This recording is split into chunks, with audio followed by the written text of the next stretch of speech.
கர்த்தரை ஸ்தோத்திரிக்கிறேன். ஆகவே நீங்கள் தொடர்ந்து எனக்காக ஜெபியுங்கள். கர்த்தர் பெரிய காரியங்களை கர்த்தர் செய்ய இருக்கிறார். நான் நம்புகிறேன், நான் விசுவாசிக்கிறேன். கர்த்தர் எனக்கு கொடுத்த தரிசனங்களை கர்த்தர் ஒரு நாளில் காண நிறைவேறுதலை கண்டுதான் நான் போய் சேர்வேன் நான் நினைக்கிறேன். அல்லேலூயா. ஆகவே இந்த காலை வேளையில இந்த வேத பகுதியில இந்த வாரத்துல கர்த்தர் என்னோடு கூட பேசினார். அதை நான் உங்களோடு கூட நான் பகிர்ந்து கொள்ள நிற்கிறேன். இந்த வேத பகுதி என்னவென்றால் 15வது வசனத்தை தயவு செய்து வாசியுங்கள். தங்கள் தகப்பன் மரணம் அடைந்ததை யோசேப்பின் சகோதரர் கண்டு. ஓகே, 21வது வசனத்தை வாசிக்கலாம்.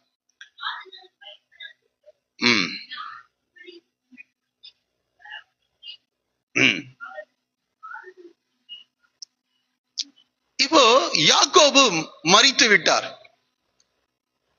மரணம் என்பது, கடந்த வாரத்தில் மரணத்தை குறித்து நான் பேசினேன்.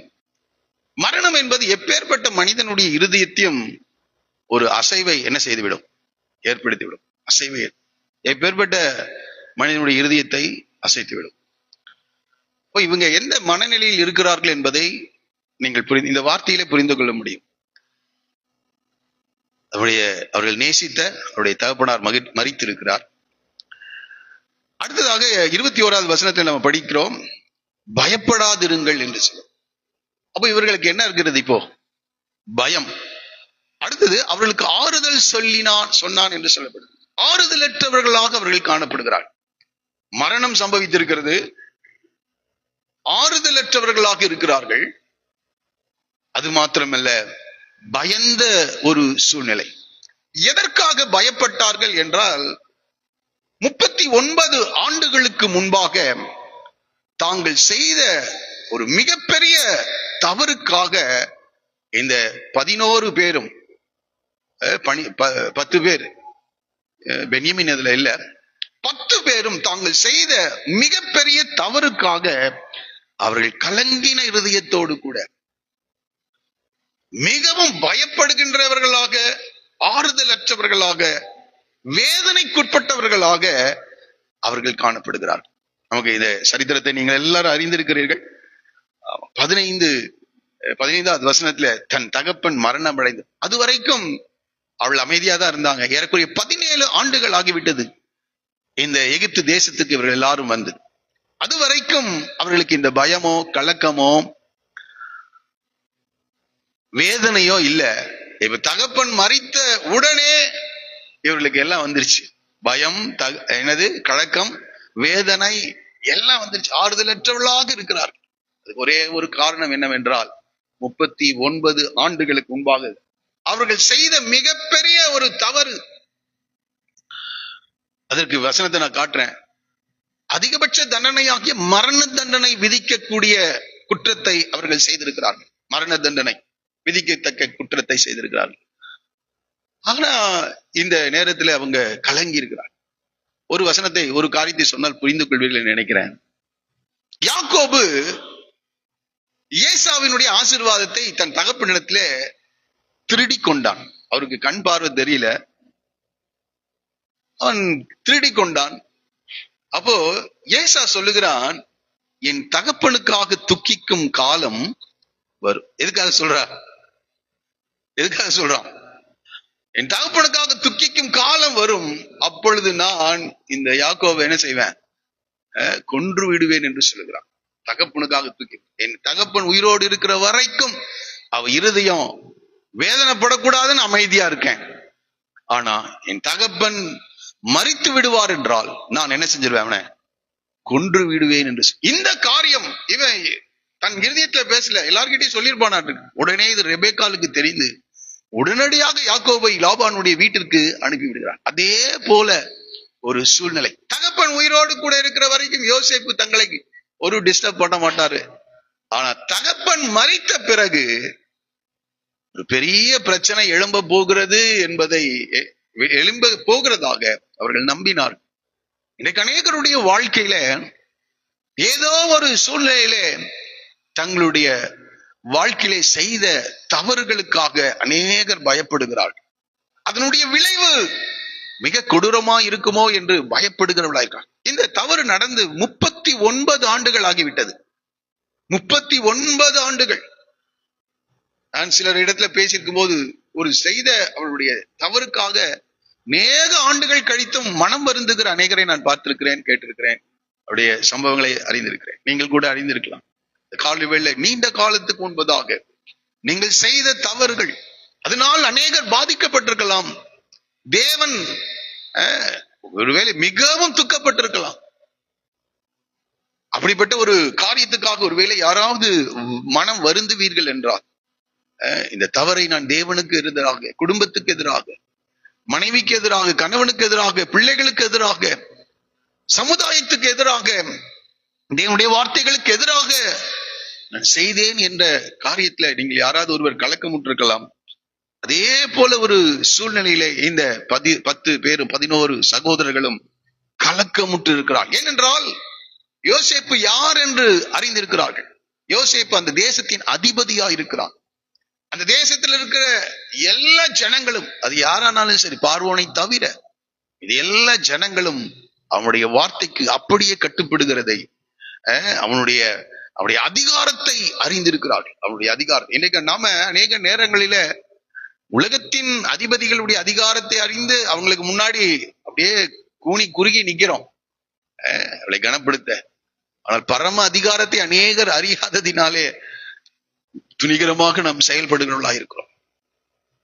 இந்த யோசேப்புடைய வாழ்க்கையில இந்த சகோதரர்கள் இந்த யோசேப்பின் அதிகாரம் என்ன என்பதை அறிந்திருக்கிறார்.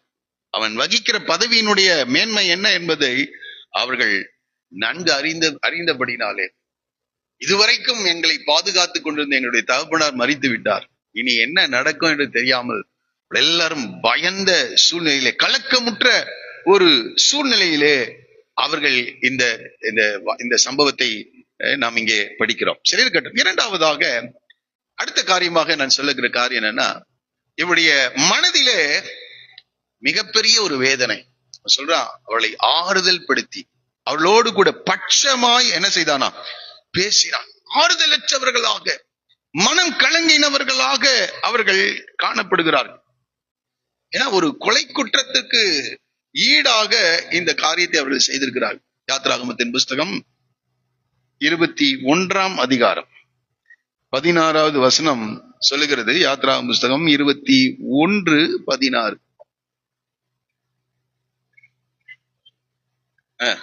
ஒருவன் ஒரு மனிதனை திருடி விட்டு, ஏதாவது பொருளை திருடி இல்ல, ஒரு மனிதனை திருடி என்ன செய்யறாங்க, விற்று போட்டாலும், இவன் அவன் வசத்தில் இருக்க கண்டுபிடிக்கப்பட்டாலும் அவன் நிச்சயமாய் கொலை செய்யப்படும். நிச்சயமா. இந்த சகோதரர்கள் எல்லாரும் சேர்ந்து இந்த யோசேப்பை பகைத்து அவனுக்கு விரோதமாக செயல்பட்டிருக்கிறார்கள். சொன்ன ஒரு சொப்பனத்தின் நிமித்தம் அவனை பகைத்தார்கள், அவனுக்கு எதிராக செயல்பட்டார். அந்த குடும்பத்திலேயே அவன் இருக்கக்கூடாது என்று அவனை என்ன செஞ்சாங்க, கொலை செய்ய முயற்சி செய்தார்கள். இந்த குடும்பத்திலே அவன் இருக்கக்கூடாது, இந்த வீட்டிலேயே அவன் என்ன செய்யக்கூடாது, இருக்கக்கூடாது என்று இந்த யோசேப்புக்கு எதிராக செயல்பட்டார். சாதாரண காரியம் இது. 1 நாள் 2 நாள் நடைபெற்ற சம்பவம் அல்ல, பல நாட்களாக நடைபெற்று திட்டமிட்டு சதி செய்து இவனை கொலை செய்யதான் இருந்தாங்க. ஆனாலும் ரூபனும் யூதாவும் கொலை செய்யாமல் அவனை என்ன செஞ்சாங்க, விற்று போட்டு விட்டார். மீதியானியர்களுக்கு ஒரு அடிமையாக அவனை விட்டு சொந்த சகோதரர் இந்த செயலை அங்கே செய்திருக்கிறார். ஆகவே இப்பொழுது இந்த தவறு, அவர்கள் செய்த அந்த தவறு இப்ப மனசாட்சியை என்ன செய்கிறது, குத்தி கொண்டிருக்கிறது. அநேக நேரங்களில் நம்முடைய வாழ்க்கையில நாம் செய்த மிகப்பெரிய தவறுகள் நம்முடைய மனசாட்சியோடு கூட என்ன செய்யறதே இல்லை, பேசுறதே இல்லை. துணிகரமாக நாம் செயல்படுவதில்லை. ஆனால் இந்த சகோதரர்கள் மனசாட்சியில ஒரு மிகப்பெரிய வேதனை, 17 ஆண்டுகளுக்கு முன்பாக வராத வேதனை. யோசேப்பை சந்தித்த போது கூட இவ்வளவு வேதனை என்ன செய்யல, அவங்களுக்கு வரல. ஆனா இப்போ தகப்பன் மறித்து விட்டார் என்று சொன்ன போது அவர் இருதயத்திலே மிகப்பெரிய ஒரு வேதனை. அதுக்கு காரணம் நான் யோசிச்சு பார்த்தேன். இப்ப ரொம்ப ரட்சிக்கப்பட்டாங்க. யாரு? இந்த 11 பேரும் பயங்கரமான ரட்சிப்பு. அதுக்கு சொல்றாங்க பாருங்க,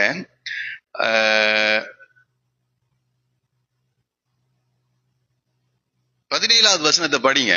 ஆகையால் உம்முடைய தகப்பனாருடைய தேவனுக்கு ஊழியக்காரராகிய நாங்கள். என்ன வார்த்தை சொல்றாங்க இப்போ?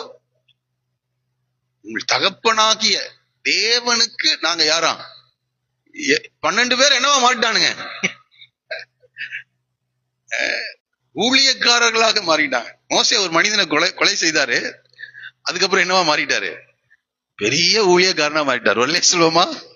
ஆமா, எந்த மனுஷன் மேலும் அதாங்க தேவனுடைய கிருபை. அதுதான் தேவனுடைய கிருபை. ஆமா, இவ்வளவு பெரிய துரோகம் பண்ணினவர்கள் இப்ப சொல்றாங்க, தேவனுக்கு ஊழியக்காரராகிய நாங்கள். இங்க இருக்கிற ஒவ்வொருவரும் தேவனுடைய ஊழியர்கள் தான். அப்படித்தானே? நம்ம எல்லாரும் தேவனுடைய ஊழியக்காரர்கள். ஆனால் அந்த அந்த மனசாட்சி வாதிக்கின்றத பாருங்க, இடத்த பாருங்க. இப்ப அவங்களுக்கு தெரிஞ்ச அந்த கவரிங், தகப்பன் அவர்களை பாதுகாத்து வந்த அந்த அந்த அந்த அந்த பாதுகாப்பு அது கடந்து சென்று விட்டது. மறித்து விட்டார். இப்போ அவங்க பயப்படுகிறார்கள், ஆறுதலற்றவர்களா இருக்கிறார்கள். சரி, ஆறுதலற்ற அவர்கள் என்ன செய்யறாங்க? நாம கூட சில நேரங்கள்ல மனசாட்சி நம்மோடு கூட பேசும், நம்மை குத்தும். நாம் செய்தது தவறு என்று மனசாட்சி சொல்லுமா சொல்லாதா? நமக்கே தெரியும். அடுத்தவங்க எல்லாம் நமக்கு ஒண்ணும். அது இல்லாம நம்ம எல்லாரும் ரட்சிக்கப்பட்டவர்கள், தேவனை அறிந்தவர்கள், வசனத்தை கேட்கிறவர்கள், வசனத்தை தியானிக்கிறவர்கள், வசனத்தை பேசுகிறவர்கள். நம்ம செய்யற தப்பு நமக்கே தெரியும். அப்போ ஜபத்துல உட்காரும் போதோ அல்லது வசனத்தை கேட்கும் போதோ வாதிக்கும். ஆனால் இங்கே நான் படித்து பார்த்த போது இவங்களுக்கு வாதிச்சது நமக்கு வாதிக்கிறது போல, ஆனா அதை சரி செய்யும்படியாக அவர்கள் முயற்சி செய்கிறார்கள். அவங்க என்ன செய்யறாங்க? சரி செய்ய முயற்சி செய்கிறார். இன்றைக்கு நாம என்ன செய்யறோம்னா, அதை சரி செய்ய, அந்த பிரச்சனையை சரி செய்ய முயற்சி செய்தல். அந்த அந்த வேதனையை அப்படியே நாம வேற காரியங்களினால் ஆற்றி தேற்றி நாம என்ன செய்யறோம்? அதை மூடி விடுகிறோம். ஆனால் இவர்கள் செய்த காரியம் என்னன்னா, அவர்கள் அந்த காரியத்தை சரி செய்யும்படி விரும்புகிறார். ஒரு புண்ணு இருக்கு, அதை கிளீன் பண்ணி சரியான மருந்து வைத்து கட்டி அதை சரியாக பராமரித்தால்தான் அது சீக்கிரத்துல அது என்ன செய்யும்? ஆறும். இல்லாவிட்டால் அது பெரிய பிரச்சனைக்கு நேராக நம்ம என்ன செஞ்சிடும்? அதை அழைத்து கொண்டு சென்று விடும். அதே போல இங்க 17 ஆண்டுகளுக்கு முன்பாகவே யோசேப்பை சந்திச்சுட்டாங்க. இந்த சம்பவம் நடைபெற்று 39 ஆண்டுகள் ஆகிவிட்டது. ஆனால் இப்பொழுது அவருடைய இருதயம் மிகவும் கலங்குகிறது.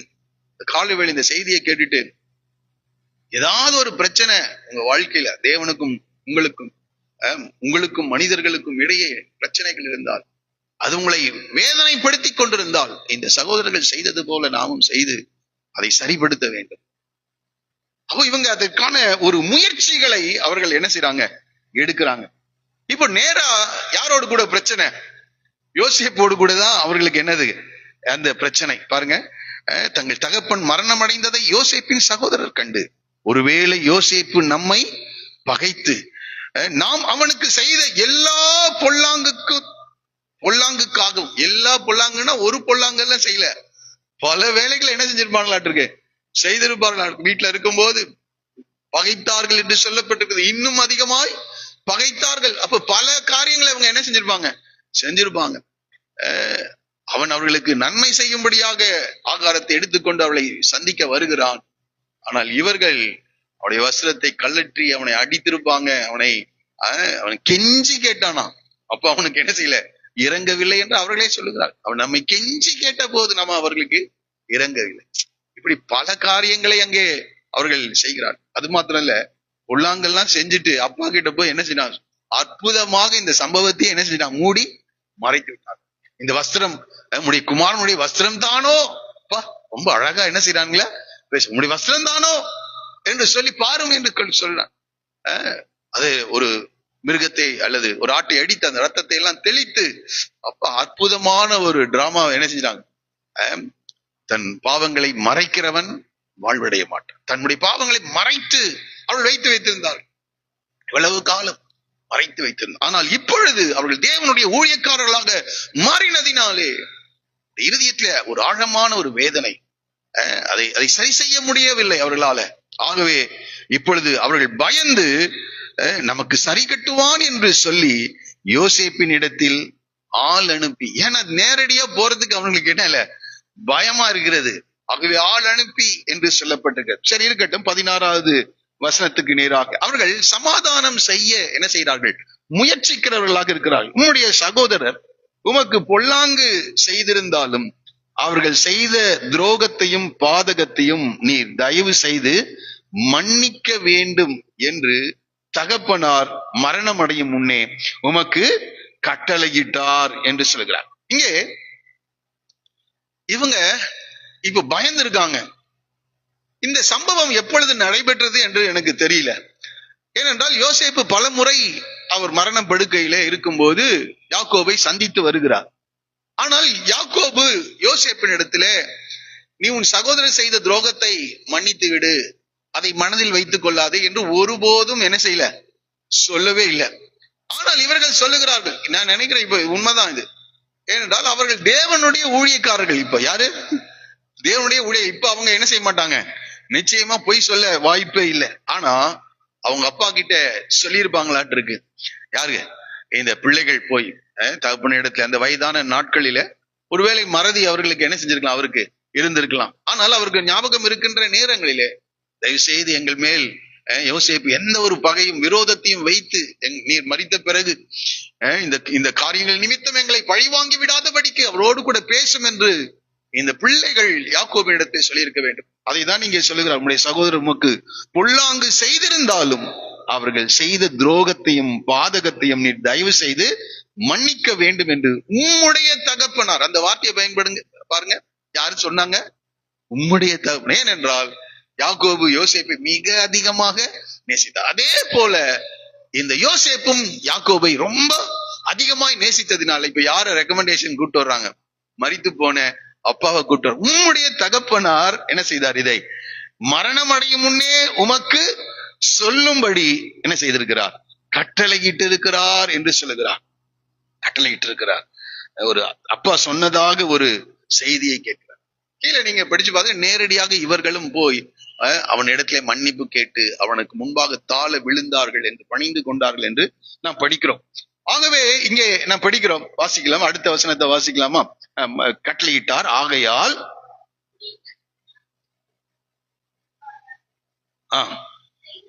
செய்த துரோகத்தை மன்னிக்க வேண்டும் என்று அவனுக்கு என்ன செய்தாங்களாம்? சொல்ல சொன்னார்கள். வாசிக்கலாம். அவன் என்ன செய்தான்? அழுதான். அவன் ஏற்கனவே மன்னித்து விட்டான். அவனுடைய இருதயத்தில் அந்த பகையே என்ன செய்யல இல்ல. 17 வருடங்களுக்கு முன்பாக அவன் வந்து இந்த சகோதரர்களை சந்தித்த போது கூட பகையினால் எதையும் செய்யவில்லை. அவர்கள் மனம் திரும்பி இருக்கிறார்களா என்று சில பரீட்சையை தான் வைத்தானே ஒழிய இந்த யோசேப்பு தன் சகோதரர்கள் மேல் எந்த ஒரு பழி வாங்குகின்ற உணர்ச்சியையும் அவன் என்ன செய்யவே இல்லை. இப்பொழுது அதை கேட்ட போது அவன் என்ன செய்தானாம்? அவன் அழுதான் என்று சொல்லப்படுது. அடுத்த வசனத்தை கூட வாசிக்கலாம். அவனுக்கு முன்பாக என்ன செய்தார்களாம்? தாழ விழுந்து.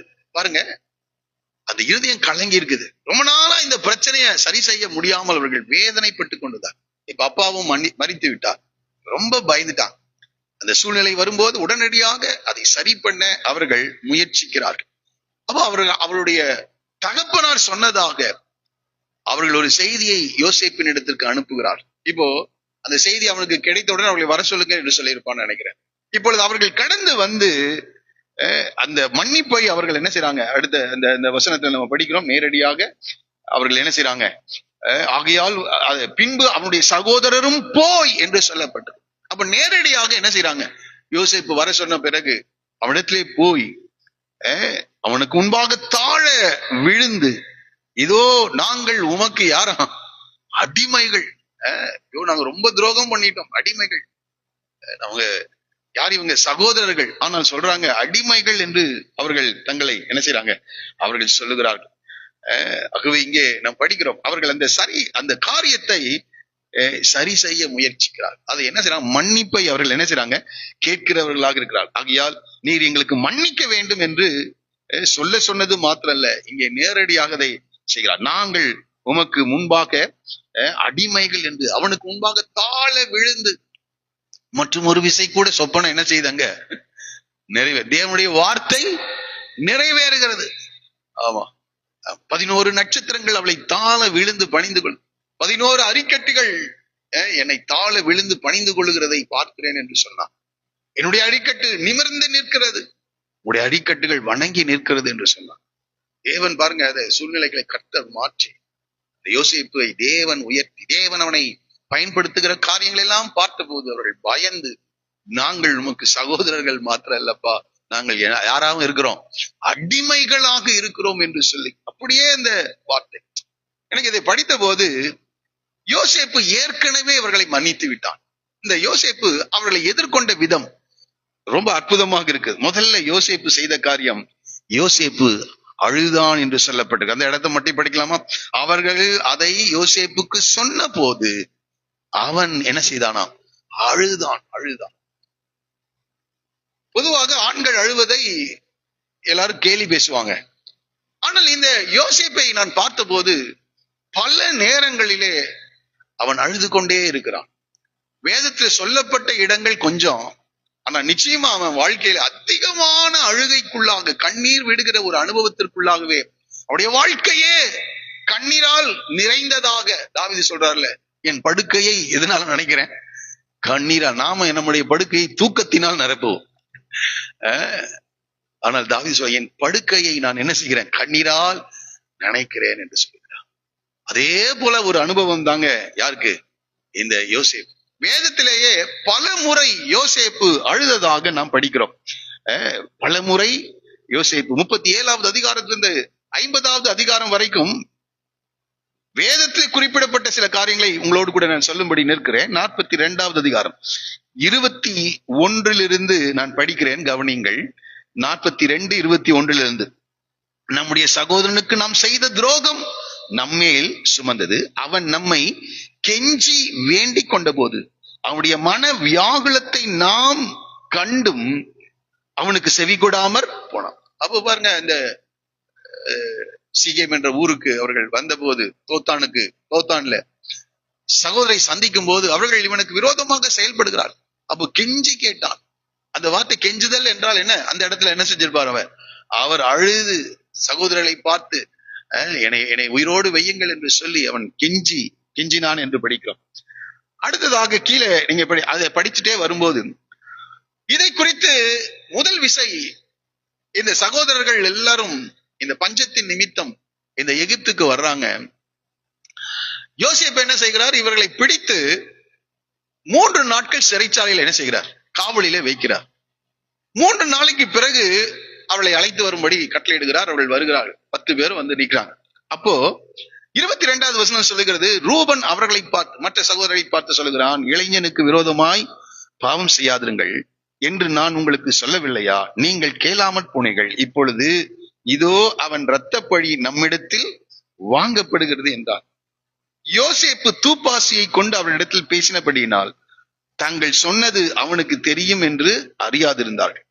அவன் அவர்களை விட்டு அப்புறம் போய் அழுது. அந்த சம்பவத்தை அவன் நினைவு கூறுகிறான். இப்பொழுது சகோதரர்கள் தாங்கள் செய்த தவறை அவர்கள் உணர்ந்து வேதனைப்படுகிறார்கள் என்று அவன் அறிந்த போது உடனடியா என்ன செய்யறான்? அழுகின்றான். சம்பவம் நடக்கும் போது அழுகிறாரு, கெஞ்சுகிறார். இப்ப ஏறக்குறைய பல வருடங்கள் கழித்து இந்த சகோதரர்களை அவன் சந்திக்கிறான். அவர்கள் தங்களுடைய தவறை உணர்ந்திருக்கிறார்கள் என்று அவன் அறிந்த போது அவன் உடனே என்ன செய்யறான்? அப்புறம் போய் அழுது என்று சொல்லப்பட்டிருக்க. அதே போல 43வது அதிகாரத்திலே அவன் தன் தாய் பெற்ற சகோதரனாகிய பென்யமீனை பார்த்த உடனே அவன் இருதயம் தன் சகோதரனுக்காக பொங்கி அழுதான் என்று சொல்லப்பட்டிருக்கு. 43:29 அவன் தன் கண்களை ஏறெடுத்து தன் தாய் பெற்ற குமாரனாகிய தன் சகோதரன் பென்யமீனை கண்டு, நீங்கள் எனக்கு சொன்ன உங்கள் இளைய சகோதரன் இவன் தானா என்று கேட்டு, மகனே, தேவன் உனக்கு கிருபை செய்ய கடவர் என்றான். யோசேப்பின் உள்ளம் தன் சகோதரனுக்காக பொங்கினபடியால் அவன் அழுகிறதற்கு இடம் தேடி துரிதமாய் அறைக்குள்ளே போய் அங்கே அழுதான். வாழ்க்கையை ஃபுல்லா அழுகைதான் அவனுக்கு. பென்யமீன அவங்க அம்மாவை இழந்திருக்கான் சிறு வயதிலேயே. இப்போ தகப்பனை இழந்து விட்டான். தூர இடத்துக்கு கொண்டு வந்து விட்டார்கள். அவன் ஒரு அடிமையாக தன்னுடைய வாழ்க்கையை துவங்குகிறான். குடும்பத்தை விட்டு தனிமைப்படுத்தப்பட்டான். எனக்கு 22 ஆண்டுகள் குடும்பத்தை விட்டு பிரிந்து வாழ்ந்தான். இப்போ 22 ஆண்டுகளுக்கு பிறகு தன் தாய் பெற்ற குமாரனாகிய பென்யமீனை அவன் பார்த்தபோது தன் சகோதரனுக்காக தன்னுடைய இருதயம் என்ன செய்தான்? பொங்கினபடியால். சில நேரத்துல சொல்லுவோம்ல, அப்படியே இருதயமே என்னது, நீண்ட நாட்களுக்கு பிறகு சிலரை பார்ப்போம் என்றார். இப்போ இந்த பாருங்க, பொங்கினபடியால் அவன் இடம் தேடி துரிதமாய் போய் அழுதான் என்று சொல்லப்பட்டிருக்கிறது. அது மாத்திரம் 45:1-2 வசனங்களிலே, 45ஆம் அதிகாரம் 1-2 வசனங்களிலே இந்த யோசேப்பு இரண்டாவது விசை தன்னுடைய சகோதரர்களை சந்திக்கிறான். அவர்களுக்கு தன்னை வெளிப்படுத்துகிறான். அவங்க என்ன நினைக்கிறாங்க? ஒரு பெரிய அதிகாரி என்ற நிலையிலே இந்த யோசேப்போடு கூட பேசிக் கொண்டிருக்கிறார்கள். ஆனால் 45:1-2 தன்னை யோசேப்பு சகோதரர்களுக்கு வெளிப்படுத்துகிறான். அப்பொழுது யோசேப்பு தன் அருகே நின்ற எல்லாருக்கும் முன்பாக தன்னை அடக்கி கொண்டிருக்க கூடாமல் யாவரையும் என்னை விட்டு வெளியே போக பண்ணுங்கள் என்று கட்டளையிட்டான். யோசேப்பு தன் சகோதரருக்கு தன்னை வெளிப்படு ஒருவரும் அவன் அருகில் நிற்கவில்லை. 2வது வசனம் சொல்லுகிறது, அவன் எப்படி அழுதானா? சத்தமிட்டு அழுதான். சத்தமிட்டு, நான் யோசேப்பு என்று சொல்லி என்ன செய்கிறான்? சத்தமிட்டு. அதை எகிப்தியர்கள் கேட்டார்கள், பார்வோனின் வீட்டாரும். அப்ப பாருங்க, அந்த அழுகையின் சத்தம் எவ்வளவு தூரம் போயிருக்குது பாருங்க. ரொம்ப தூரம் போயிருக்குது, ரொம்ப தூரம் போயிருக்கு. ஏன்னா அவ்வளவு வேதனையை அவன் அனுபவித்திருக்கிறான். தான் நேசித்த தன் தகப்பனிடத்திலிருந்து இந்த சகோதரர்கள் பிரித்து விட்டார்கள். அவர்கள் அவனை பகைத்தார்கள். பல அநியாயங்களை அவனுக்கு செய்தார்கள். அதெல்லாம் தாங்கிக் கொண்டு வீட்டுல இருந்தான். ஆனா அவன் வீட்டிலேயே இருக்கக்கூடாது என்று சொல்லி அவனை துரத்தினார்கள். இதே காரியம் நியாயாதிபதிகள் புத்தகத்துல யெப்தாவுடைய வாழ்க்கையில வரும். இதே காரியம் மோசேயினுடைய வாழ்க்கையில வரும். நன்றாய் புரிந்து கொள்ளுங்கள். எந்த ஒரு மனிதன் தலைமைத்துவத்துக்கு வருகிறானோ அந்த மனிதன் நிச்சயமாக மனிதர்களால் புறக்கணிக்கப்பட்டிருப்பான். தலைமைத்துவத்துக்கு வருகிறவர்களுக்கு அது புரியும். அந்த காரியம் மனிதர்களால் ஒருவன் புறக்கணிக்கப்படாமல் அவன் தலைமைத்துவத்துக்கு ஜனங்களை நடத்த தலைவனாக உருவாக முடியாது. இயேசு தமது சொந்தத்தில வந்தாராம். ஆனால் சொந்தமானவர்கள் அவரை என்ன செய்யல? ஏற்றுக்கொள்ளவில்லை. அவரை புறக்கணித்தார்கள். இயேசுவை சிலுவையில் அறையும் பரபாசை எங்களுக்கு விடுதலை பண்ண. இங்கே நம்ம படிக்கிற வேதம் முழுவதும் அதனால்தான் ஸ்தேவான் அப்போஸ்தலர் புத்தகம் 7வது அதிகாரத்துல, நீங்கள் தேவனால் அனுப்பப்பட்ட எந்த மனிதனையும் நீங்கள் என்ன செய்யவே இல்லை, ஏற்றுக்கொள்ளவில்லை என்று இஸ்ரவேல் ஜனங்களிடத்தில் பகிரங்கமாய் பேசுகிறான். அவருடைய ஞானத்தை எதிர்த்து நிற்க ஒருவராலும் கூடாது. இந்த காலவில் யாராவது உங்களை ஏற்றுக்கொள்ளவில்லை என்றால், யாராவது உங்களை புறக்கணிக்கிறார்கள் என்றால், நீங்க கொஞ்சம் பொறுமையா இருங்க. கர்த்தர் மகிமையான காரியங்களை செய்வார். சாதாரண காரியங்கள். இங்கே அவனை புறக்கணித்தார்கள், அவனை தள்ளினார்கள், அந்த தேசத்திலே இருக்கக்கூடாது என்று சொல்லி அவனை அடிமையாக விட்டாள். கொல்றதுக்கு தான் இருந்தானுங்க. ஆனா நம்முடைய சகோதரனுடைய ரத்தம் சிந்துறதுனால நமக்கு லாபம் என்ன? அதுலயும் ஒரு லாபத்தை பார்த்துருக்கான். லாபம் என்ன பாருங்க, அழுகிறான். அடுத்தது பாருங்க, 45ஆம் அதிகாரம் 14-15 வசனங்களிலே, தன் தம்பியாகிய பென்யமீனின் கழுத்தை கட்டி கொண்டு அழுதான். பென்யமீனும் அவன் கழுத்தை கட்டி கொண்டு அழுதான். சரி, பென்யமீனோட மாத்திரம்தான் அழுதானா? அடுத்தது 15வது வசனம், பின்பு தன் சகோதரர் யாவரையும் முத்தம் செய்து. இந்த யூதாஸ் காரியோத் முத்தம் செய்தான் பாத்தீங்களா? அந்த மாதிரி முத்தம் இல்லைங்க. நம்மளா இருந்தா என்ன செய்வோம்? நம்ம செய்யறத சொல்லுவோமே. பென்யமீன் முகத்தை கட்டி கொண்டு அழுவோம். ஆனா மற்றவங்களுடைய முகத்தை ஏறெடுத்து கூட பார்க்க மாட்டோம். உடனே அந்த இடத்தை விட்டு விலகுவோம். நமக்கு அதிகாரம் இல்ல, அதனால முகத்தை மட்டும்தான் திருப்பிட்டு வரும். நமக்கு அதிகாரம் மட்டும் இருந்திருந்தா என்ன செய்வோம்னு தெரியாது. அங்க அதிகாரம் இல்லாதப்பவே நம்ம அப்படி எல்லாம் செய்யறோம். கர்த்தர் நம்மோடு கூட பேசுவாராக. நிச்சயமா அதிகாரம் இருந்திருந்தா கொன்றே போட்டுருவோம். நம்ம என்ன செய்திருக்கிறாய், நீங்கள் எல்லாம் என்ன பண்ணீங்க, எப்படி பேசினீர்கள், எவ்விதமான செயலை நீங்க செய்தீர்கள், எனக்கு எவ்வளவு துரோகத்தை இழைத்தீர்கள். ஆனா இவன் பென்யமீன் கட்டி அழுதான். அடுத்த வசனம் சொல்லுகிறது, தன் சகோதரர் யாவரையும் முத்தம் செய்து, எல்லாரும் சேர்ந்து படிங்க, அவர்களையும் கட்டிக்கொண்டு அழுதான். அவர்களை கட்டிக்கொண்டு அழுதான். அவங்க அடிமைகள்ன்றாங்க, அடுத்த வார்த்தை சொல்லப்படுது. அதற்கு பின் அவன் சகோதரர் அவனோட ஈக்குவலா உட்கார்ந்து பேசுறாங்க, சம்பாஷித்தார்கள். இந்த யோசேப்பு தன் சகோதரர்களை சந்திப்பதற்கு முன்பதாகவே அந்த துரோகங்களை எல்லாம் மன்னித்து, உண்மையாக அந்த துரோகங்களை எல்லாம் என்ன செய்யலாம், அவனுக்கு செய்யப்பட்ட அநீதிகளை எல்லாம் மன்னித்து, அவன் அந்த அந்த அந்த ஒரு முதிர்ச்சி அடைந்த நிலை, அந்த நிலைக்கு அவன் என்ன செய்திருக்கான், தன் இருதயத்தை பக்குவப்படுத்தி இருக்கிறான். அதனாலதான் 105 சங்கீதத்துல வசனம் சொல்லுது, கர்த்தர் சொன்ன வார்த்தை நிறைவேறும் அளவும் கர்த்தருடைய வசனம் அவனை புடமிட்டது. இந்த காலையில கர்த்தருடைய வசனத்துக்கு உங்களை ஒப்பு கொடுங்க.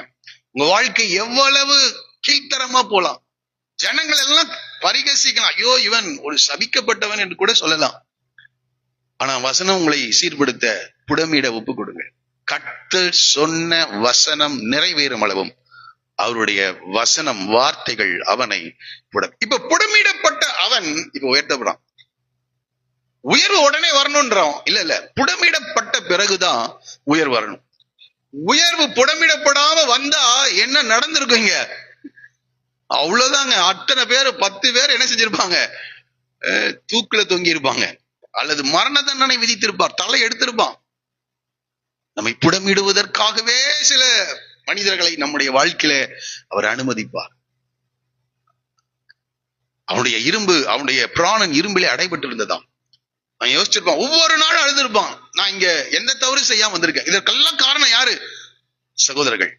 இதற்கு அத்தனைக்கு காரணம், இந்த நிலைக்கு நான் தள்ளப்பட்டதற்கு சிறைச்சாலை இருக்கும் போது அழுதிருப்பான், எகிப்து தேசத்திலே அடிமையாக வந்த போது அழுதிருப்பான், அந்த மீதியானியர்கள் அவனை அடிமையாக அழைத்து கொண்டு போகும்போது அழுதிருப்பான். இதெல்லாம் வேதத்துல போடாதது, வேதத்துல போடாதது. அழுகைதான் நம்முடைய வாழ்க்கையே. அதனாலதான் பல முறை அந்த இடத்தையெல்லாம் சொல்லாம இந்த சகோதரர்களை பார்த்த போது அவன் என்ன செய்தான், அழுதான் அழுதான் அழுதான் அழுதான். அடுத்தது பாருங்க 46:29.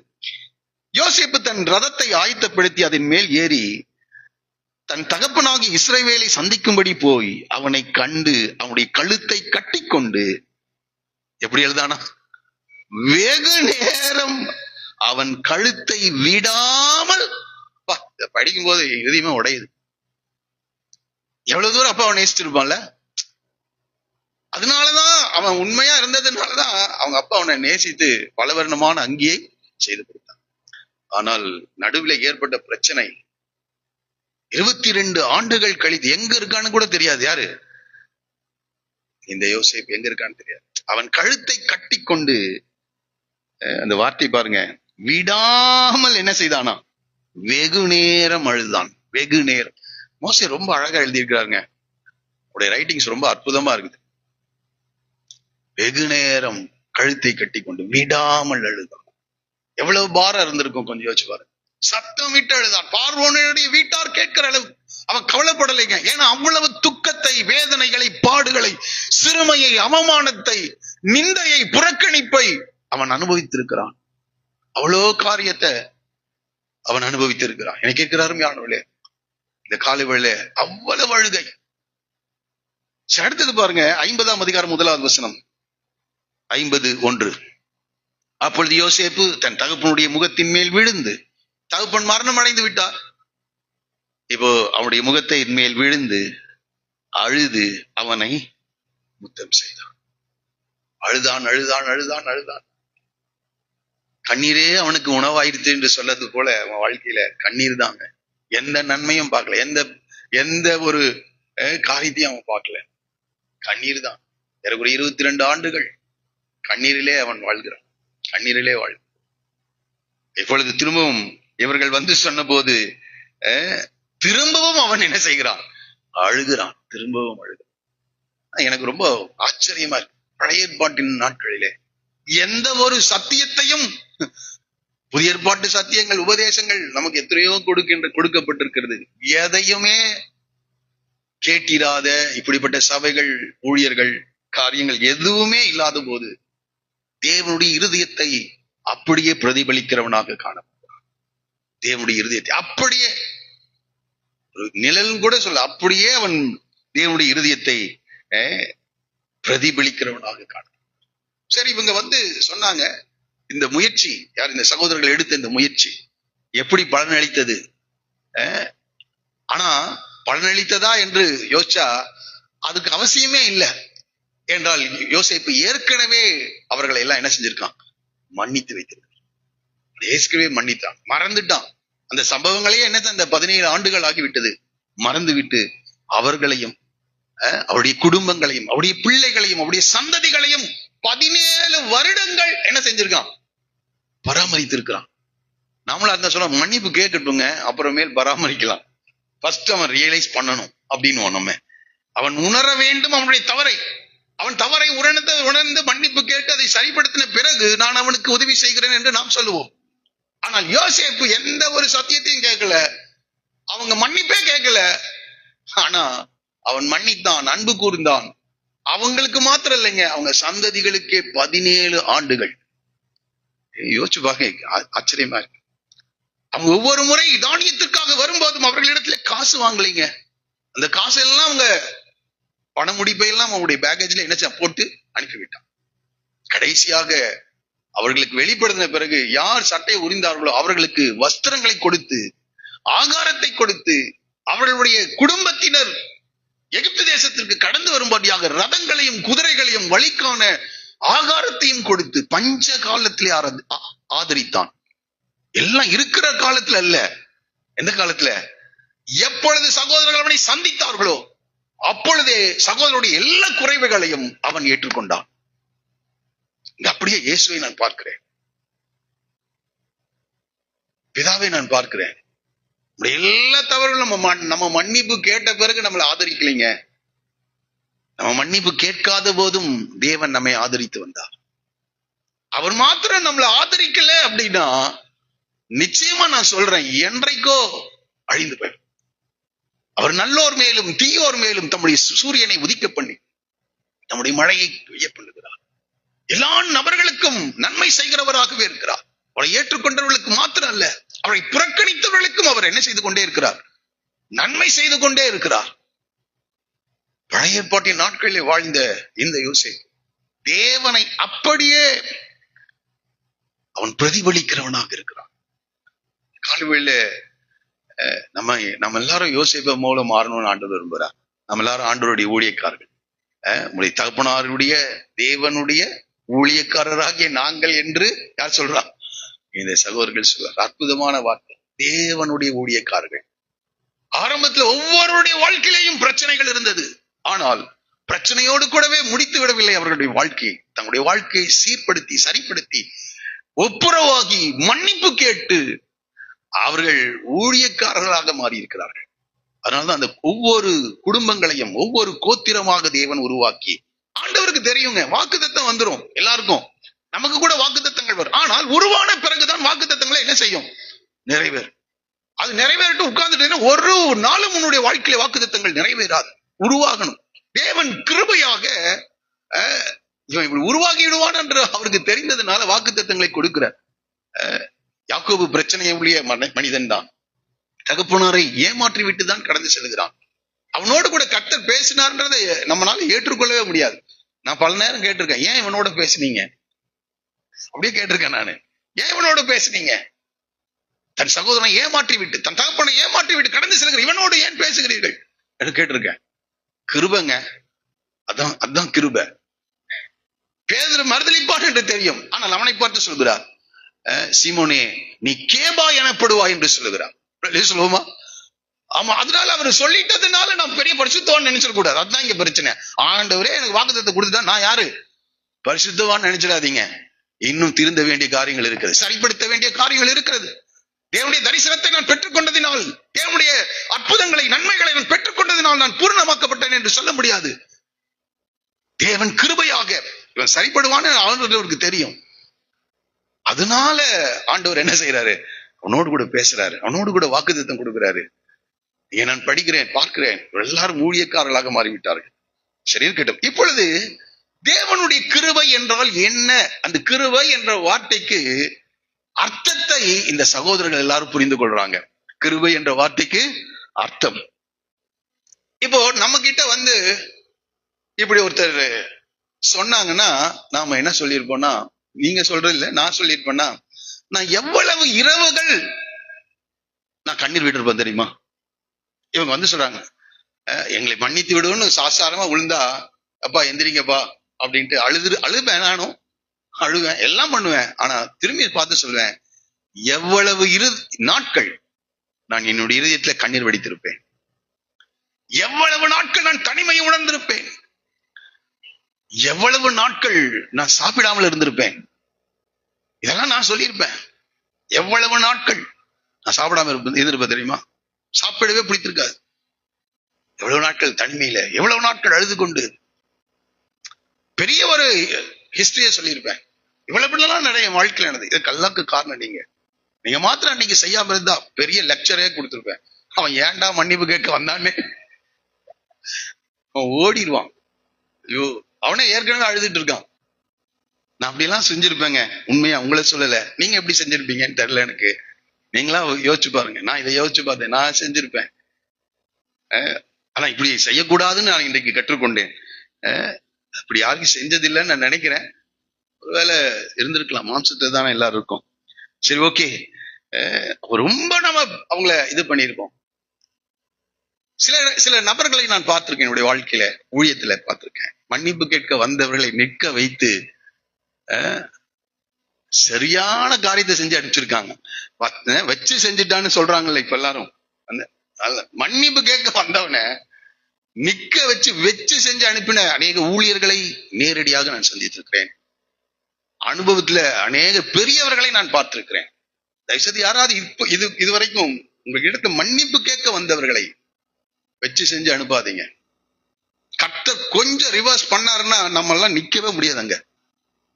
மன்னிப்பு கேட்க வந்தவங்களை மன்னித்து, அவங்க கேட்கறதுக்கு முன்னாடி மன்னிக்கிறது தான் தேவனுடைய.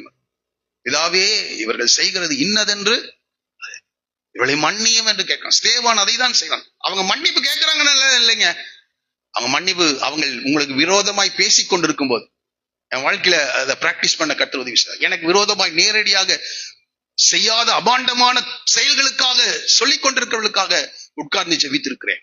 அவர்கள் பேசிக் கொண்டிருக்கும் போதே நேரடியாக என் காதுகளிலே வார்த்தைகள் வந்து கொண்டிருக்கும் போது, ஆண்டவரே இவளை மன்னியும், தாங்கள் செய்கிறது இன்னதென்று அறியாது இருக்கிறார்கள், தப்பா பேசுறாங்க, புரிந்து கொள்ளாமல் பேசுறாங்க, தயவாய் இந்த குற்றத்தை இவர்கள் மேல் சுமத்தாதிரும் என்று பல தருணங்கள். ஆண்டவர் இந்த வசனத்தை கற்றுக் கொடுத்ததுனால எனக்கு அது ஒரு பரீட்சையாக நான் எடுத்துக்கொண்டேன். இந்த சூழ்நிலையில கடந்து செல்லும் போது அதை பரீட்சையாக எடுத்துக்கொண்டு அவளுக்காக, அவருடைய குடும்பங்களுக்காக, அவருடைய சந்ததிகளுக்காக ஜெபிக்க கர்த்தர் உதவி செய்திருக்கிறார். இந்த காலையில் உங்களோடு கூட தைரியமாய் நான் சொல்லுகிறேன், உங்களுக்கு விரோதமாய் மனிதர்கள் எழும்பும் போது, எழும்பிக் கொண்டிருக்கும் போது ஒரு பக்கம் ஆதங்கம் இருக்கும் தான். இப்படி சொல்றாங்களே, இவ்வளவு கொடூரமான வார்த்தைகளை சொல்லுகிறார்கள் என்று நீங்கள் ஒருவேளை கேட்கலாம். வேதனை இருக்கும், வேதனை இல்லாமல் இருக்காது, வேதனை ஒரு பக்கத்துல இருக்கும். ஆனால் இந்த மன்னிக்கும் இருதயம் நமக்கு தேவை. தேவனுடைய வார்த்தை சொல்லுகிற சில காரியங்களை யோசிப்பு அவர்களை பார்த்து சொல்லுகிற, அங்கேதான் அந்த கிருபையை நான் காண்பிக்க விரும்புகிறேன். அவன் எப்படி அந்த சகோதரர்களோடு கூட இடைப்பட்டான். யோசிப்பு அவர்களை நோக்கி ஃபர்ஸ்ட் சொல்லுகிறார், பயப்படாதிருங்கள். ஏன்னா இவங்க என்ன செய்யறாங்க, பயந்து நடுங்கி கொண்டு. ஏன்னா அவனுடைய அதிகாரம் பெருசுங்க. அவன் நினைச்சா அவனுடைய வார்த்தையின்படி ஒருத்தர் கை கால் கூட என்ன செய்யக்கூடாது, அசைக்க கூடாது என்று பார்வோன் கட்டளையிட்டு இருக்கிறான். அவ்வளவு பெரிய அதிகாரம். பயந்து நடுங்குகிறார்கள். பயப்படாதிருங்கள் என்று சொல்லுகிறார். ஃபர்ஸ்ட் என்னவா, பயப்படாதிருங்கள். அவனுடைய பயத்தை போக்குகிறான். தேவன் கூட நம்மளுடைய வாழ்க்கையில சில சூழ்நிலைகள்ல ஜனங்கள், சகரியா தேவதூதனை பார்த்த உடனே என்ன செஞ்சுட்டான், பயந்துட்டான். மரியாள் தேவதூதனை பார்த்தோன்னு பயந்துட்டான். சில நேரங்களில் நான் பயப்படும் போது தேவன் நம்மை பார்த்து சொல்கிற முதல் வார்த்தை, பயப்படாதே. அதே போல ஒரு சூழ்நிலை இந்த யோசேப்புடைய சகோதரர்கள் பயப்படுகிறார்கள். அவளை பார்த்து சொல்கிறான், ஃபர்ஸ்ட் பயப்படார்கள், பயப்படாதே. இரண்டாவது, இந்த வார்த்தையில நான் படித்து பார்த்த போது நான் தேவனா என்று கேட்கிறான். என்னதுங்க? நான் தேவனா? நான் தேவனா? நம்மளாட்ட தேவனை போலவே நடந்திருப்போம். நான் தேவனா? அவனுடைய பிளேஸ் அவனுக்கு தெரியுது. நான் யார் என்று தெரிகிறது. அநேக நேரங்கள் இப்படிப்பட்ட சூழ்நிலைகள் நம்முடைய வாழ்க்கையில வரும்போது நம்ம நிலை குலைந்து போயிடும். நம்ம தேவனுடைய ஸ்தானத்துக்கு போய் உட்கார்ந்துடுறோம். நான் தேவனா? அவன் பிளேஸ். நான் தேவன் இல்லப்பா, நான் உன் சகோதரன். நான் யாரு உனக்கு? சகோதரன். நான் தேவன் அல்ல, நான் சகோதரன். நான் தேவனா? வாசிக்கலாம். அடுத்தது, தேவ திட்டத்தை அறிந்து கொண்டுகிறான். நீங்கள் எனக்கு தீமை செய்ய நினைத்தீர்கள், தேவனோ இப்பொழுது நடந்து வருகிறபடியே வெகு ஜனங்களை உயிரோட காக்கும்படி அதை நன்மையாக. அப்ப நான் நடந்து வந்த பாதையெல்லாம் நீங்கள் ஒருவேளை தீமை செய்ய நினைத்திருக்கலாம். தீமைதான் நினைச்சுதான் செஞ்சாங்க. ஆனா இவன் எப்படி புரிந்து கொள்கிறான் என்றால், இது என் வாழ்க்கையிலே நான் கடந்து செல்ல வேண்டிய தேவ திட்டம் என்று புரிந்து கொள்கிறான். இந்த காலை வேளையில உன்னை பார்த்து சொல்கிறேன், குடும்பங்கள்ல இருக்கலாம், நீ வேலை செய்கிற இடங்கள் இருக்கலாம், சிறுமைப்பட்டு நீ அவமானப்படுத்தப்படும் போது நீங்க நினைக்க வேண்டிய காரியம், நான் இந்த வழியாக கடந்து செல்ல வேண்டியது தேவனுடைய திட்டம். இந்த பாதையை தேவன் எனக்கு ஏற்படுத்தி தந்திருக்கிறார். இயேசு அதை அறிந்திருந்தார். கொஞ்சம் யோசிச்சு பாருங்க. அந்த தேசத்தின் ஜனங்களுக்கு எல்லா நன்மையும் செய்து கொண்டே இருந்தார். தீமையே செய்யலைங்க, நன்மை செய்கிறவராகவே சுற்றிட்டு இருந்தார். யூதாஸ் காட்டி கொடுப்பான் என்று தெரியும். எழுதியிருக்கிறபடியே உங்களில் ஒருவன் என்னை காட்டி கொடுப்பான்ற. மெய்ப்பெண்ணை வெட்டுவேன், ஆடுகள் சிதறடிக்கப்படும் என்று எழுதியிருக்கிறபடி நீங்கள் எல்லாரும் என்னை விட்டு ஓடி போவீர்கள் என்று சொல்கிறார். சேவல் கூவுகிறதுக்கு முன்னே நீ 3 தடவை மறுதளிப்பா என்று சொல்லப்பட்டிருக்கு. என்னை கைது செய்து புறஜாதியர்கள் கையில ஒப்பு கொடுப்பார்கள், அவர்கள் என்னை சிலுவையில் அடைவார்கள். எல்லாம் தெரியுது ஆண்டவருக்கு. எல்லாம் தேவன் அவரை நடத்தின பாதை என்று எடுத்துக்கொண்டார் இயேசு. அப்பதான் நமக்கு அந்த பகை விரோதங்கள் எல்லாம் நமக்கு என்ன செய்யாது, வராது. இதை தேவனுடைய வாழ்க்கையில் அனுமதித்திருக்கான். நான் கடந்து செல்ல வேண்டிய சூழ்நிலை இது. அப்படி யாரும் எடுத்துக்கிறது இல்லை. அவன் என்னை எப்படி பண்ணிட்டான், அவன் என்னை எப்படி பேசிட்டான், எல்லாருக்கும் முன்னாடி இப்படி என்னை அவமானப்படுத்திட்டான். பகை நமக்கு வந்துடுது, விரோதங்கள் நமக்கு வருகிறது. காரணம் பாருங்க, இன்னொரு சம்பவத்தை சொன்னா நீங்க புரிந்து கொள்வீங்கன்னு நினைக்கிறேன்.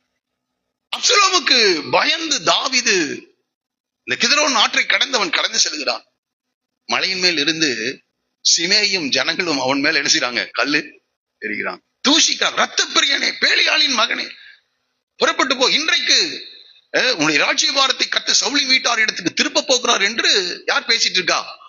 சிமேயை தூஷிக்கிறான். இவனுக்கு தெரியும் சாமுவேல் வந்து இவனை அபிஷேகம் பண்ணுது, ஆனா அவனுக்கு தெரியாது. இவன் என்ன சொல்றான், ரத்த பிரியனே, ராஜ்யபாரம் உன்னை விட்டு யார்கிட்ட போக போகுது, சவுலின் குடும்பத்தாருக்கு போக போகுதுன்னு அவன் சொல்லிட்டு இருக்கான். இவனுக்கு தெரியும் தேவ திட்டம், இவனுக்கு தெரியும். தாவீதுக்கு கூட இருக்கவன் சொல்றான், அவனை முடிச்சு கட்டிடலான்றான்.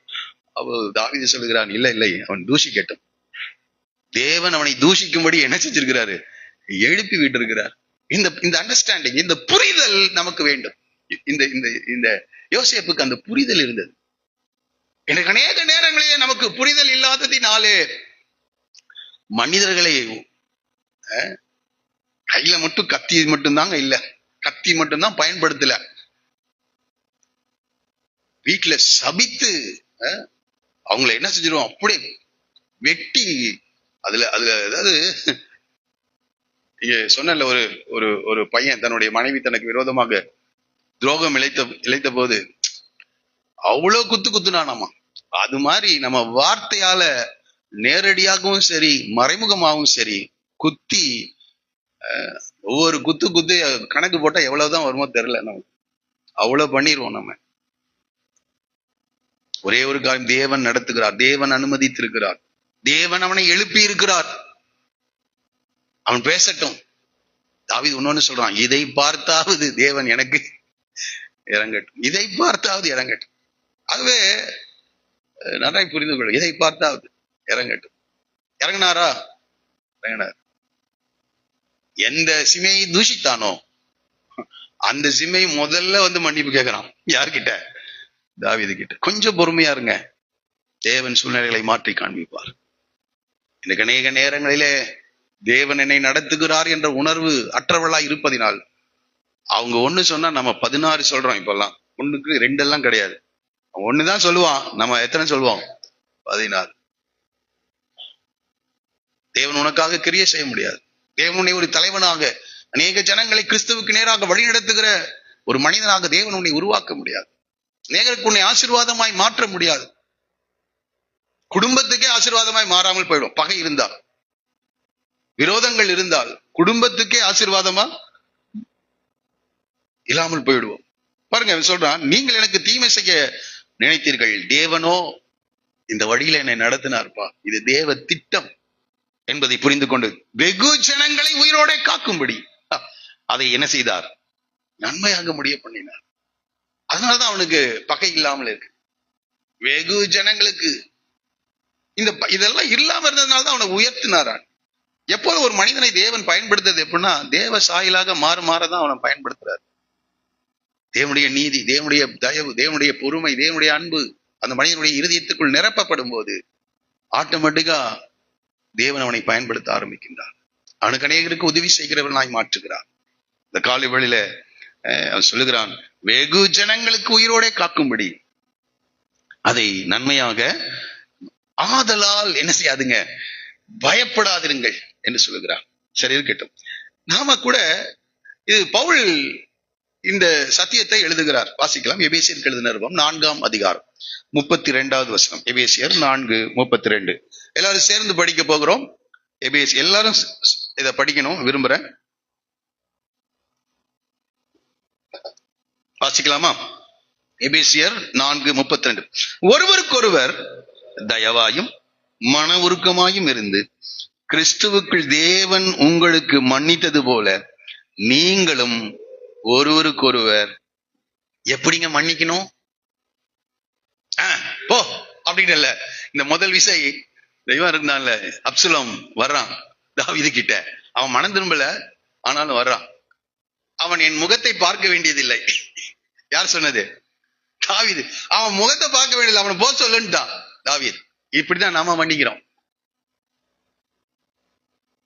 அவன் முகத்தை நான் பார்க்க விரும்பல, அதுக்கப்புறம் 2 வருஷம் அவன் முகத்தையே பார்க்கல தாவீது. இப்படிதான் நம்ம மன்னிக்கிறோம்.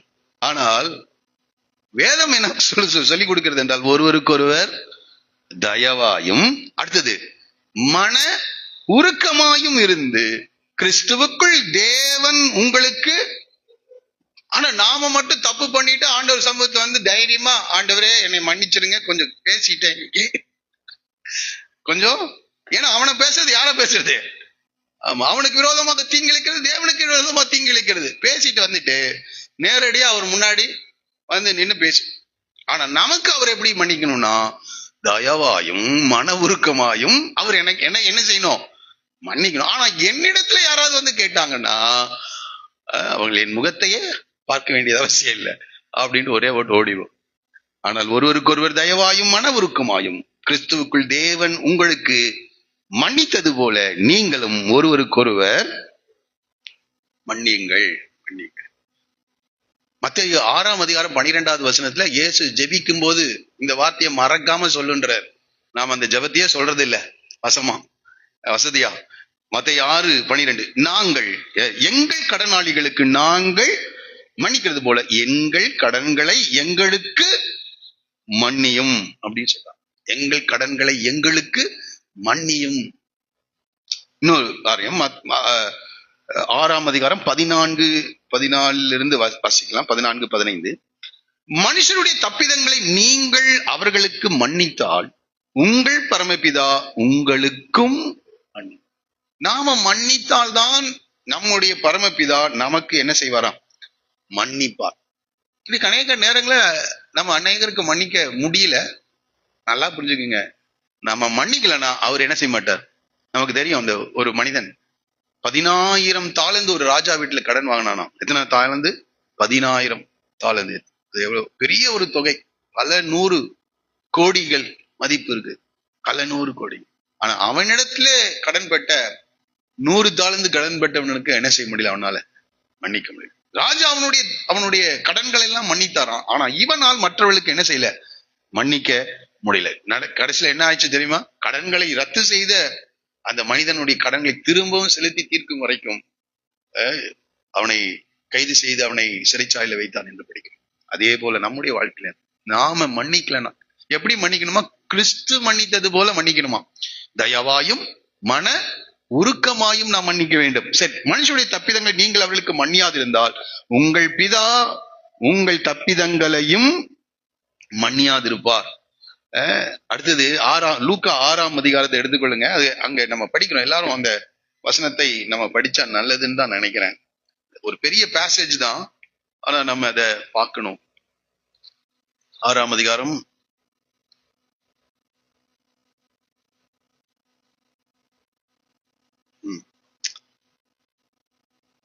28வது வசனத்திலிருந்து வாசிக்கலாமா? உங்களை சபிக்கிறவர்களை ஆசீர்வதியுங்கள். என்னது உங்களை சபிக்கிறவர்களை? எல்லாம் கான்சியஸ்ல இருக்கீங்களா? இங்கதான் இருக்கீங்களா? உங்களை சபிக்கிறவர்களை ஆசீர்வதியுங்கள்.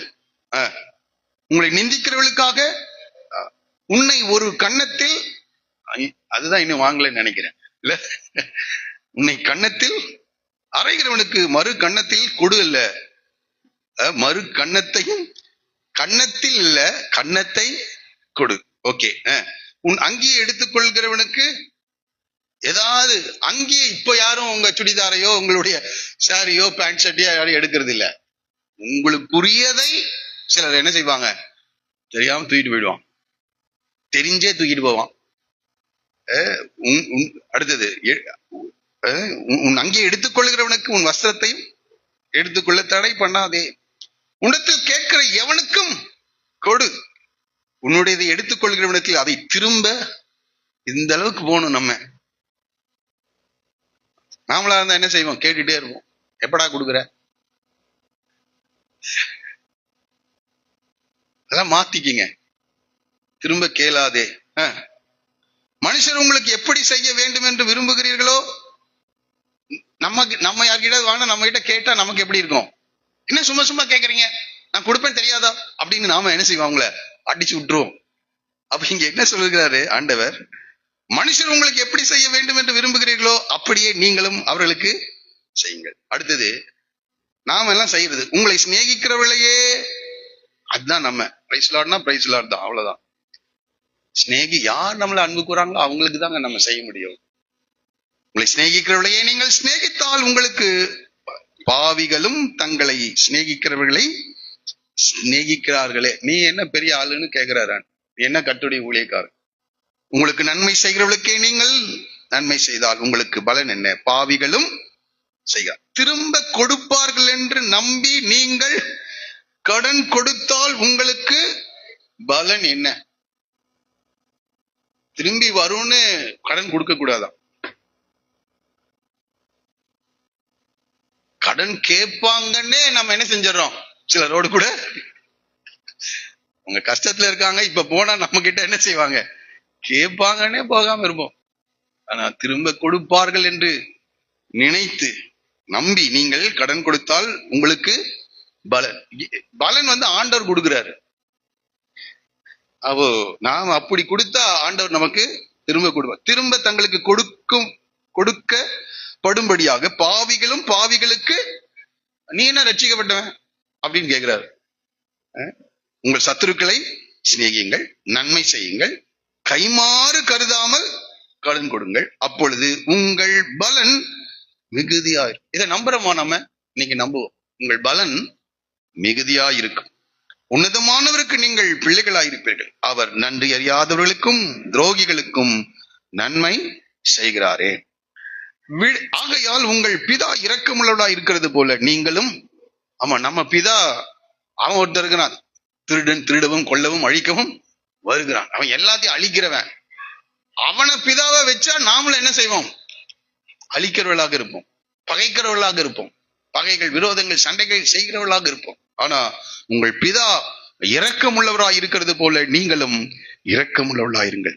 அடுத்தது, மற்றவர்களை குற்றவாளிகள் என்று தீர்க்காதிருங்கள், அப்பொழுது நீங்களும் குற்றவாளிகள் என்று தீர்க்கப்படாதிருப்பீர்கள். பாருங்க, இது ரொம்ப மிக முக்கியம். நாம மற்றும் எல்லாத்தையும் குற்றவாளிகள்னு சொல்லிடலாம். ஆனா நம்மளை யாரும் என்ன செய்யக்கூடாது, சொல்லிடக்கூடாது.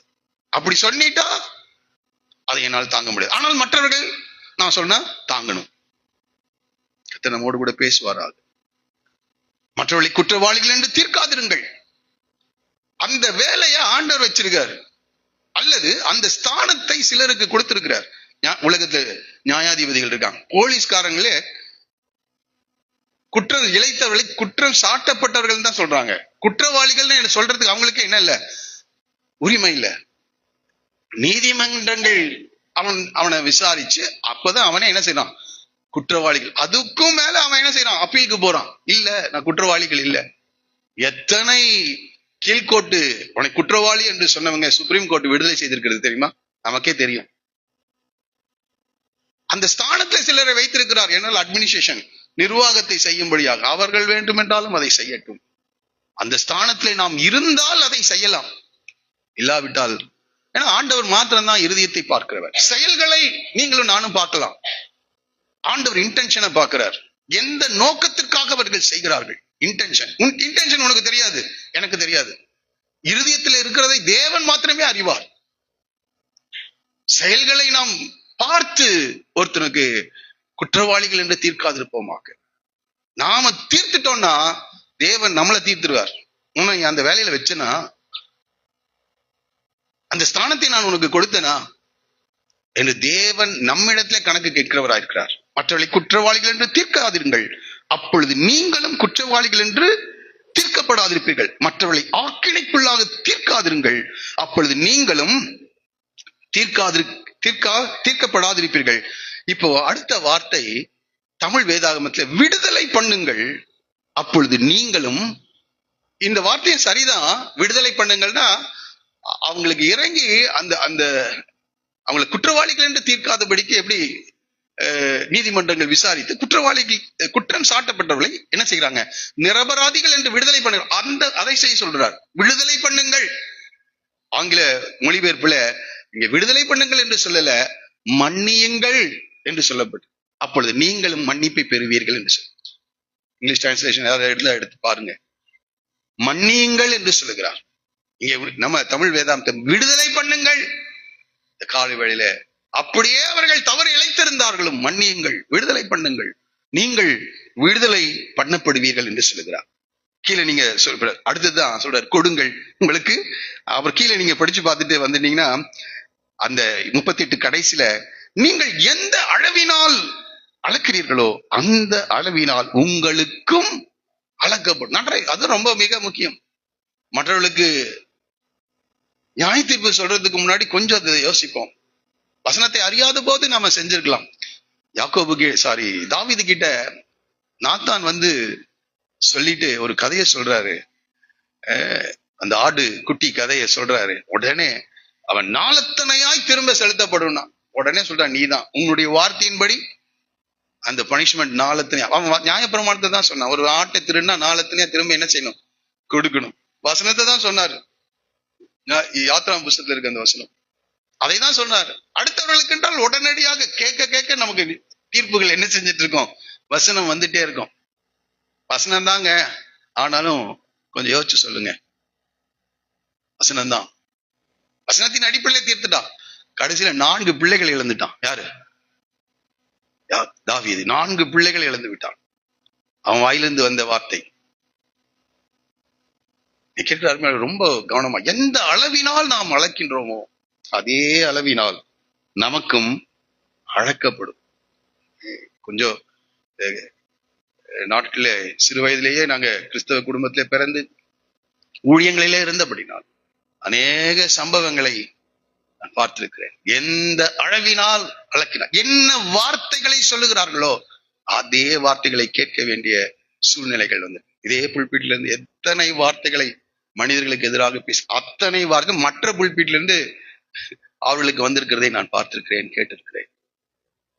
நம்ம எந்த அளவினால் மற்றவர்களுக்கு அளக்கின்றோமோ அதே அளவினால் நமக்கும் அளக்கப்படும். ரொம்ப பயங்கரமான காரியம். ஆமா, இந்த இடத்துல யோசேப்பு இவைகள் எல்லாம் அறிந்து அந்த சகோதரர்களை சிறுமைப்படுத்தவில்லை. அவங்க அடிமைகள் என்று சொல்லுகிறார்கள். நாங்கள் உமக்கு அடிமைகள் என்று சிறுமைப்படுத்தல, அவங்களை குத்தி காண்பிக்கல. இல்ல, அவனுக்கு சொன்னாதான் அந்த வேதனை அவன் உணருவான், அப்படியெல்லாம் செய்யல. இல்ல, அவங்க வேதனை உணரணும். நான் எவ்வளவு பாடுபட்டேன்னு அவங்களுக்கு தெரியணும். நான் எவ்வளவு கண்ணீர் வடித்தேன்னு தெரியும், எவ்வளவு தனிமையை உணர்ந்தேன் அவளுக்கு தெரியணும். ஒண்ணுமே சொல்லலைங்க யோசேப்பு. ஆனா நாம என்ன செய்வோம்? அதெல்லாம் காண்பிப்போம். யோசேப்பு 17 ஆண்டுகளுக்கு முன்பாகவே அவளை சந்தித்த போது அவன் ஏற்கனவே அவர்களை மன்னித்திருந்ததினால், ஏற்கனவே அவனுடைய இருதயத்திலே அவர்கள் மேல் ஒரு தேவ அன்பு அவனுடைய இருதயத்தில் இருந்ததினால் அன்பாக சகோதரர்களாக தான் ஏற்றுக்கொண்டான். தேவ திட்டத்தை அவன் உணர்ந்தான். அதான் ரொம்ப மிக முக்கியம். தேவ திட்டத்தை அவன் என்ன செய்தான்? அதான் சொல்றாரு 20வது வசனத்துல, நீங்கள் எனக்கு தீமை செய்ய நினைத்தீர்கள், தேவனோ இப்பொழுது அது நடந்து வருகிறபடி வெகு ஜனங்களை உயிரோடே காக்கும்படி அதை நன்மையாக முடிய பண்ணினார் என்று சொல்கிறார். முடிய பண்ணினார். அப்போ யோசேப்பு தேவ திட்டத்தை அறிந்திருந்தான். தேவ கிருபையை அவன் என்ன செய்தான்? அவன் வெளிப்படுத்தினான். தேவன் கிருபை, அதான் அக்கிரமங்களிலும் பாவங்களிலும் மரித்த நம்மை அவர் உயிர்ப்பித்தார். உயிர்ப்பிக்கணும்னு அவசியமே இல்லை. நம்ம தான் அக்கிரமம் செய்த பாவங்கள்ல மரித்து போயிருக்கிறோம். ஆனா தேவன் நம்மை உயிர்ப்பித்தார். இப்ப நாம சொல்லலாம் அவங்கள பார்த்து, எப்பா நீங்க அக்கிரமம் செஞ்சீங்க, இப்ப பஞ்சத்துல என்ன செஞ்சிருக்கீங்க, வந்திருக்கீங்க, சாக பிழைக்க கிடைக்கிறீங்க, நான் உங்களுக்கு உதவி செய்ய மாட்டேன் சொல்லியிருக்கலாம், உங்க குடும்பம் எல்லாம் அழியட்டும்னு சொல்லியிருக்கலாம். தேவன் அக்கிரமங்களிலும் பாவங்களிலும் மரித்த நம்மை உயிரோடு கூட எழுப்பி, அதே போல யோசேப்பு அவளை மாத்திரம் அவருடைய குடும்பங்களையும் தலைக்க செய்தான். அந்த பஞ்சத்துல மட்டும் உதவி செய்யலன்னா கானான் தேசத்துல அந்த குடும்பம் அழிந்தே போயிருக்கும். ஆகவே தேவனுடைய கிருபையை நாம் மற்றவர்களுக்கு காண்பிக்க நாம் தேவனால் ஏற்படுத்தப்பட்டிருக்கிறோம். அடுத்தது நம்மளுடைய ஸ்தானம். நாம தேவன் அல்லங்க. மற்றவர்களை நிதானிக்க, மற்றவர்களை நியாயம் தீர்க்க நாம் தேவன் அல்ல. நாம சகோதரர்களாக இருந்து செயல்பட வேண்டும். கிறிஸ்து நமக்கு மன்னித்தது போல நாமும் தயவும் மன உருக்கத்தோடு கூட நாம் மற்றவர்களிடத்திலே நாம் இந்த சூழ்நிலையை கையாள வேண்டியவர்களாக இருக்கிறோம். அடுத்தது தேவ திட்டத்தை அவன் என்ன செஞ்சிட்டான்? அறிந்து உணர்ந்தவனாக இருக்கின்றான். தேவ திட்டத்தை அவன் அறிந்து உணர்ந்தவனாக இருக்கின்றான். தன்னுடைய ஸ்தானத்தை அவன் உணர்ந்தான் என்று சொன்னேன். தன்னுடைய ஸ்தானத்தை அவன் உணர்ந்தான். இன்னும் சில காரியங்கள் இருக்கிறது. அடுத்ததாக இன்னொரு காரியத்தை கூட நான் சொல்ல விரும்புகிறேன். தேவன் தன்னை வைத்த நோக்கத்தை யோசேப்பு தொடர்ந்து செயல்படுத்துகிறவனாக இருக்கின்றான். 21வது வசனத்தை வாசிக்க கேட்கிறேன்.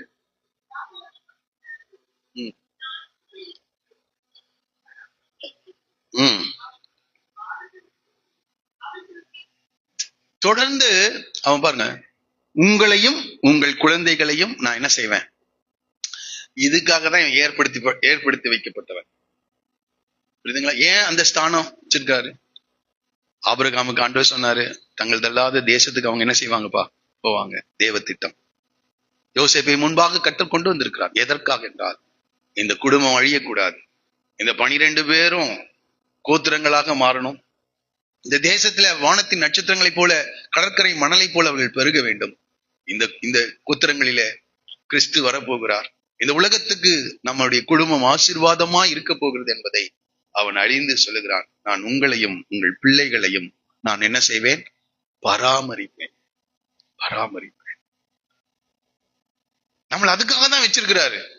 மற்றவர்களை பராமரிக்கும்படியாக, மற்றவர்களுக்கு நன்மை செய்யும்படியாகவே ஆண்டவர் நம்மளை என்ன வச்சிருக்கிறார். ஆமா, எபேசியர் நிருபத்துல இதற்காகவே கிறிஸ்து இயேசுவுக்குள் நாம் சிருஷ்டிக்கப்பட்டு தேவனுடைய செய்கையாய் இருக்கிறோம் என்று சொல்லப்பட்டிருக்கு. நற்கிரியைகளை செய்யும்படியாகவே கிறிஸ்து இயேசுவுக்குள் நீங்களும் நானும் அதுக்குதான் ரட்சிக்கப்பட்டிருக்கிறோம். நம்ம நற்கிரியை செய்வதற்காக, நன்மை செய்வதற்காகவே சிருஷ்டிக்கப்பட்டு தேவனுடைய செய்கையாய் இருக்கிறோம் என்று. நமக்கு வசனம் தெரிஞ்சு படிச்சு உபதேசிச்சும் நம்ம செய்யாம இருக்கோம். ஆனா அவன் சொல்றான், உங்களையும் உங்கள் பிள்ளைகளையும் நான் என்ன செய்வேன்? பராமரிப்பேன் என்று சொல்லுகிறார். அவர்களுக்கு ஆறுதல் சொன்னானா? எப்படி சொல்றாரு பாருங்க, ஆறுதல். நம்மளுடைய சம்பவங்களை எல்லாம் சொல்லிட்டு இருப்போம், நம்மளுடைய காரியங்களை எல்லாம் சொல்லிட்டு இருப்போம். ஆனால் அவர்களுக்கு ஆறுதல் சொல்லி அவர்களோடு எப்படி பேசினானாம்? பட்சமாய் நம்ம இந்த லெவலுக்கு வரணுங்க. முகத்தை திருப்பிட்டு முகத்தை கடுகடுன்னு வச்சுட்டு நம்மளை பார்க்கவே அவன் பயந்து ஓடி என்னடா இது அப்படின்னு எல்லாம் நிற்கக்கூடாது. பட்சமாய் பேசினான், பட்சமாய் ஆறுதல் சொன்னானாம். நான் உங்களை பராமரிப்பேன் என்று சொல்லுகிறார். கேட்கிறாருமே, நம்ம இது உபதேசிக்கிறது சுலபம், படிப்பது சுலபம், ஆனால் வாழ்க்கையில அனுபவமாக்குவது ஒரே ஒரு தேவ அன்பினால் நிரப்பப்பட வேண்டும். தேவன் எனக்கு காண்பித்த தயவை நான் நினைவு கூறும்போது இதை நம்மால் புரிந்து கொள்ள முடியும், இதை நம்மால் செய்ய முடியும். எனக்கு தேவன் இறங்கினார். அடுத்ததாக இந்த சம்பவங்களிலிருந்து நாம கிறிஸ்துவை நம்ம பார்க்க போறோம்.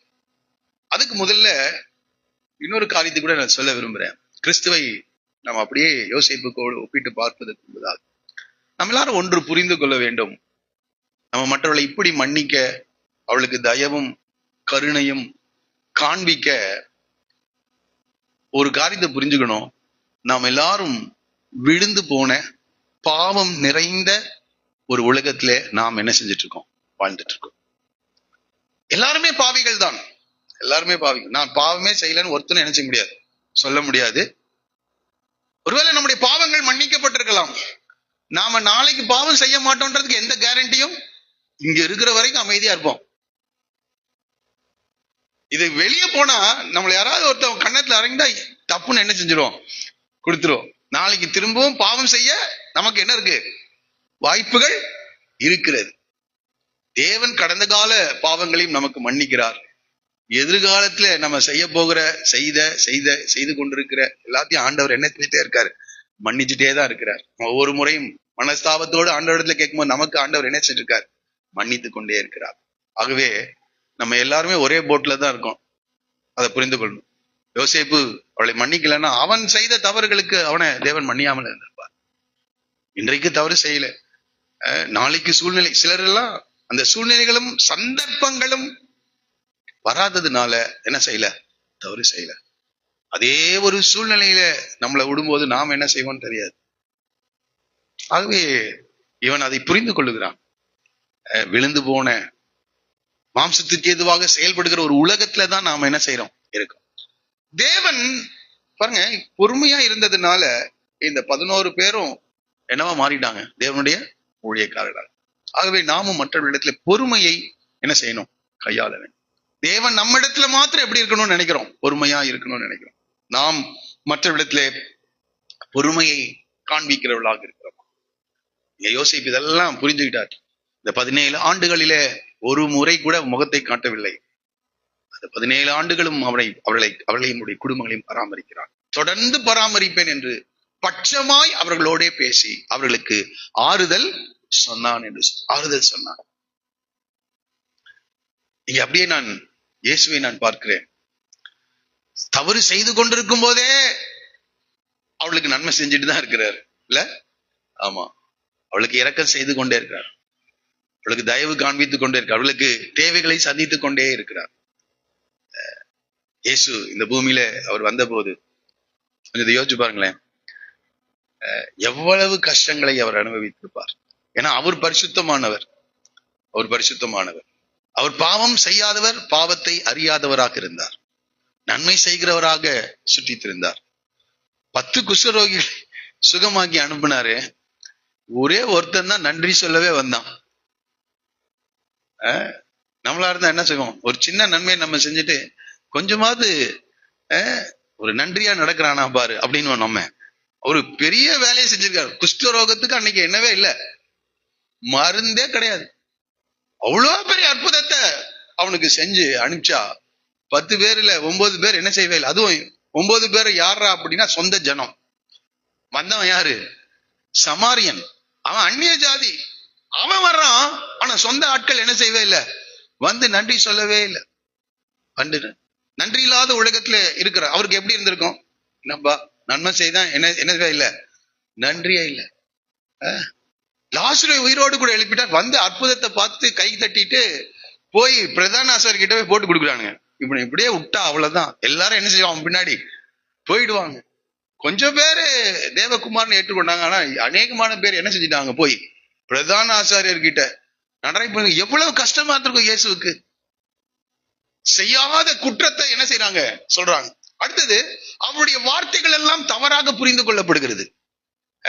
இந்த ஆலயத்தை இடித்து போடுங்கள், 3 நாளைக்குள்ளே கட்டுவேன்னா அவன் என்ன நினைச்சிட்டு இருக்கான், இந்த ஆலயம் கட்ட 46 வருஷம் ஆகும் ஆச்சு, இதை இடித்து போடுங்கள். கடைசி வரைக்கும் அதை சொல்லியே என்ன செஞ்சிருக்காங்க. நியாய ஸ்தலத்துல கூட அதை கொண்டு வந்து சொல்றான், இவன் தேவாலயத்தை இடிக்கிறதுக்காக வந்திருக்கான் அப்படின்னு சொல்றாங்க. அவருடைய தவறு, அவருடைய செயல்கள், அவருடைய போதனைகள் தவறாக புரிந்து கொள்ளப்பட்டது. ஓய்வு நாள்ல அவர் சுகமாக்கினதுனால அதுக்கு ஒரு பெரிய பிரச்சனை பண்ணி விட்டானுங்க. இப்படி பல பிரச்சனைகள். அவர் தவறாக பொய்யான குற்றச்சாட்டு, அநேகர் வந்து சாட்சி சொன்னாங்களா, அந்த சாட்சி ஒவ்வொருவில்லை என்று சொல்லப்பட்டு. அப்ப கொஞ்சம் யோசிப்போம், எல்லாத்தையும் இவர் பார்த்துட்டே இருக்கிறார். யாரு?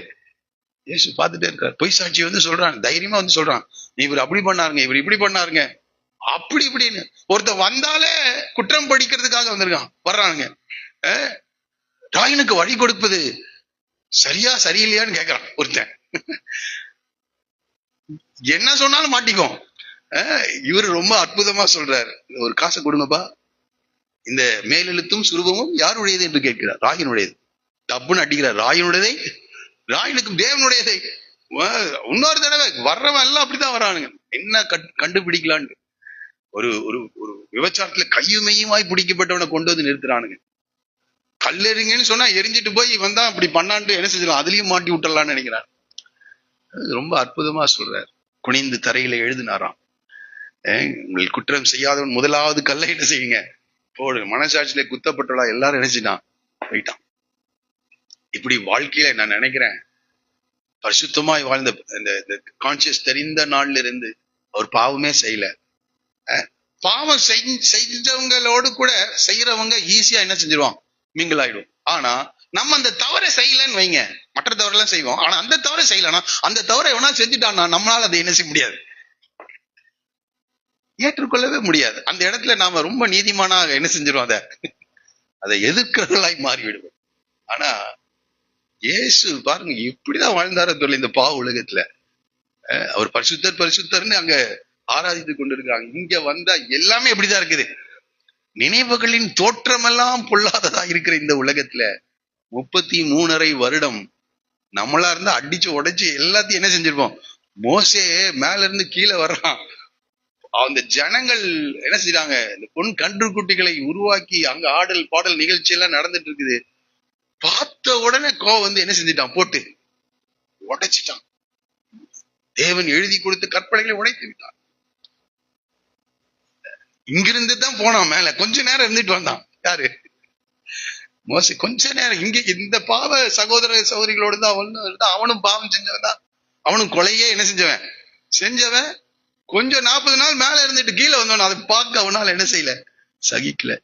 இயேசு எப்படி இருந்திருப்பாரோ எனக்கு தெரியல. 33.5 வருடம் வரைக்கும் சிலுவையில ஜனங்கள் அவரை விரோதிக்கும் போதே, ஜனங்கள் அவருடைய வஸ்திரத்தை சீட்டு போட்டு பங்கிட்டு கொண்டிருக்கும் போதே பிதாவை பார்த்து சொல்றார், பிதாவே இவர்களுக்கு என்ன செய்யுங்க, மன்னியும், தாங்கள் செய்கிறது இன்னதென்று அறியாது இருக்கிறார்கள்.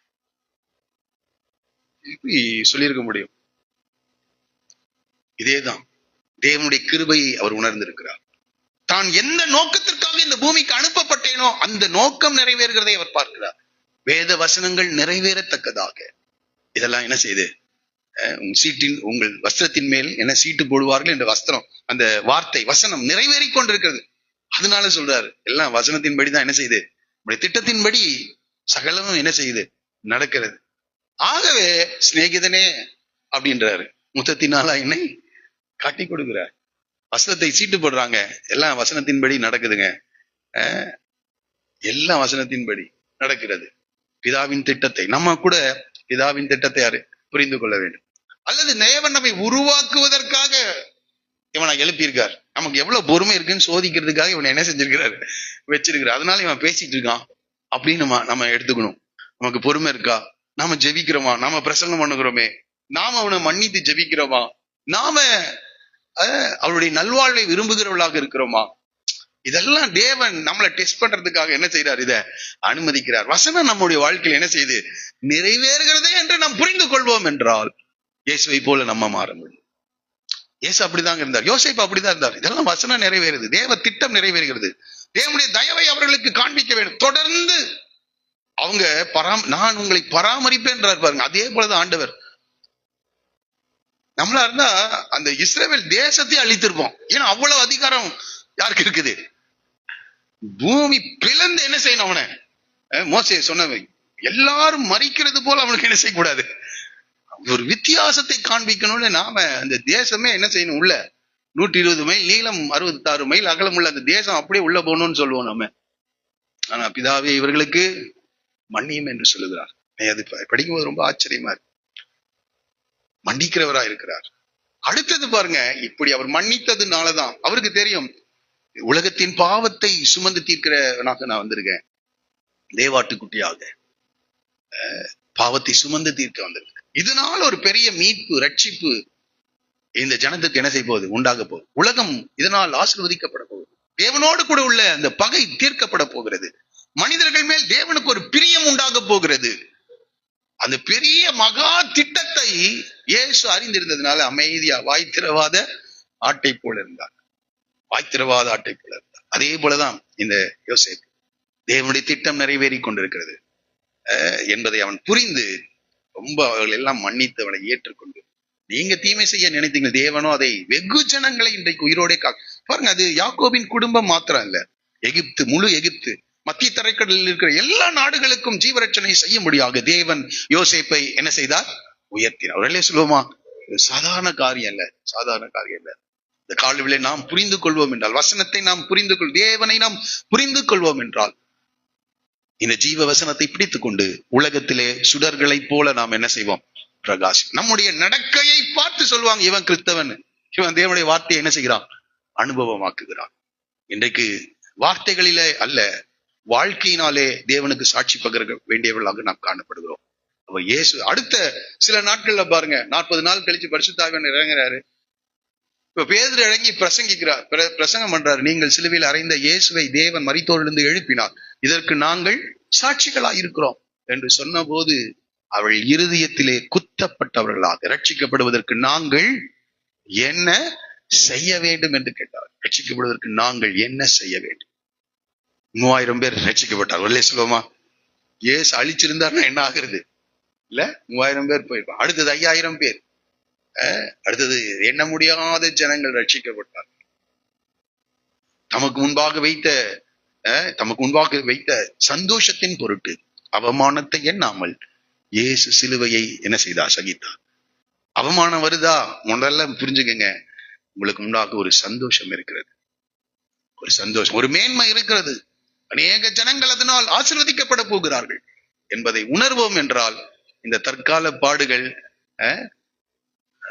நித்திய கன மகிமையை கொடுக்கும். அதை ரொம்ப சுலபமா ஏற்றுக்கொள்ளும். ஒரு பரிசுத்தவான் இப்படி எழுதினாரு, நம்ம பரலோகத்துல போய் இந்த பாடுகளுக்குரிய அந்த மகிமையை நாம் பார்க்கும் போது நாம என்ன நினைப்போமா? இன்னும் கொஞ்சம் பாடு என்ன செஞ்சிருக்கலாம். நாம இப்ப சொல்ல மாட்டோம், இன்னும் கொஞ்சம் பாடு இன்னும் பட்டிருக்கலாமே. மகிமையில இல்லாதவங்க ஐயோ இந்த பாடுகள் வந்த போது நான் அதை ஏற்றுக்கொள்ள தவறிவிட்டேனே என்று சொல்லுவார்கள். வசனத்தை நாம் புரிந்து கொள்வோம். இந்த காலங்களிலே அநேக ஜனங்களுக்கு ஜீவரட்சணை செய்யும்படியாக உங்களையும் உங்கள் பிள்ளைகளையும் நான் என்ன செய்வேன்? பராமரிப்பேன். பயப்படாதிருங்கள் என்று பட்சமாய் பேசுகிறவர்களாக நாம் மாறுவோம். ரொம்ப அற்புதமான காரியம். எனக்கு ரொம்ப ஆச்சரியமா இருக்கு. இந்த சத்தியங்களே தெரியாத ஒரு மனிதன், சத்தியங்களே இந்த வேத புத்தகம் இல்ல, போதிக்கிறவர்கள் இல்ல, சபை இல்ல, ஒன்றுமே இல்லாத காலத்துல கிறிஸ்துவை அப்படியே உலகத்துக்கு வெளிப்படுத்தினான் யோசேப்பு. இன்றைக்கு நாம கிறிஸ்தவர்கள் என்று அழைக்கப்படுகிறோம். ரட்சிக்கப்பட்ட குடும்பங்களிலே நாம் வாழ்கிறோம். ஆனால் நமக்குள் எவ்வளவு பிரச்சனைகள், எவ்வளவு வேறுபாடுகள், எவ்வளவு பகைகள், விரோதங்கள். ஆனா பரிசுத்தாவினால் நிரப்பப்பட்டிருக்கும் என்று சொல்லி, பரிசுத்தாவினால் நாம் நிரப்பப்பட்டிருந்தால் தேவ அன்பு நம்முடைய இருதயங்களிலே ஊற்றப்பட்டிருக்கும். அதை நான் சந்தேகிக்கல. பரிசுத்தாவியானவர் இல்லை என்று நான் சொல்ல முடியாது. பரிசுத்தாவியானவர் ஊற்றப்பட்டிருக்கிறார். சத்தியத்தை அறியாதவர்களினாலே நம்முடைய கண்கள் குருடாக்கப்பட்டது. இந்த காலவிலே கர்த்தர் நம்முடைய கண்களை திறப்பாராக. அந்த மனக்கண்களை கர்த்தர் பிரகாசிப்பாராக. இருதயங்களை திறந்து கொடுப்போம். தேவ சாயலாக நம்மை மாற்றி இந்த உலகத்துல மாத்திரல்ல, நித்திய ஜீவன்ல கிறிஸ்துவை போல. அதனால்தான் நம்ம 1 யோவான் 3 படிக்கிறோம், இப்பொழுது தேவனுடைய பிள்ளைகளாயிருக்கிறோம், இனி எவ்விதமா இருப்போம் என்று இன்னும் வெளிப்படவில்லை, ஆகிலும் அவர் வெளிப்படும் போது அவர் இருக்கிற வண்ணமாகவே நாம் அவரை தரிசிப்பதினால் அவருக்கு அங்க போகும்போது அவருக்கு ஒப்பாக இருக்கணும். அதுக்காக தான் இந்த வசனத்தை நான் பேசுகிறேன். பழைய ஏற்பாட்டுல ஒரு பாஸ்டர் சொன்னார், பாஸ்டர் நீங்க பழைய ஏற்பாட்டுல இருந்தே பேசிட்டு இருக்கீங்கன்னு. ஆமாங்க, பழைய ஏற்பாட்டிலேயே நிறைய கற்றுக்கொள்ள வேண்டியது நிறைய இருக்குங்க அப்படின்னு. ஒருவேளை நீங்கள் இதை எப்படி எடுத்துக்கொள்ளீர்கள் எனக்கு தெரியவில்லை, ஆனால் ஆண்டவர் என்னோடு கூட இடைப்படுகிறார். இந்த வசனங்கள் தேவாவினால் எழுதப்பட்டிருக்கிறது. ஆகவே கர்த்தர் இந்த காலை வேளையில நம்மோடு கூட இடைப்படுவார். நம்ம என்ன சொல்லி நாம் கடந்து செல்ல போகிறோம்? 3 வசனங்களை ஆண்டவர் எப்படி மன்னித்தார் என்று நாம படிக்க போகிறோம். அதோடு கூட என்னுடைய செய்தியை நான் நிறைவு செய்ய விரும்புகிறேன். முதலாவது வசனம் எல்லாரும் சேர்ந்து படிங்க, டிவியில கூட பாருங்க, ஒன்றும் பிரச்சனை இல்லை. மீகா தீர்க்க தரிசன புத்தகம் 7ஆம் அதிகாரம், மீகா 7:18-19 18-19 வசனம். மீகா வாசிக்கலாமா? வாசிக்கலாம்.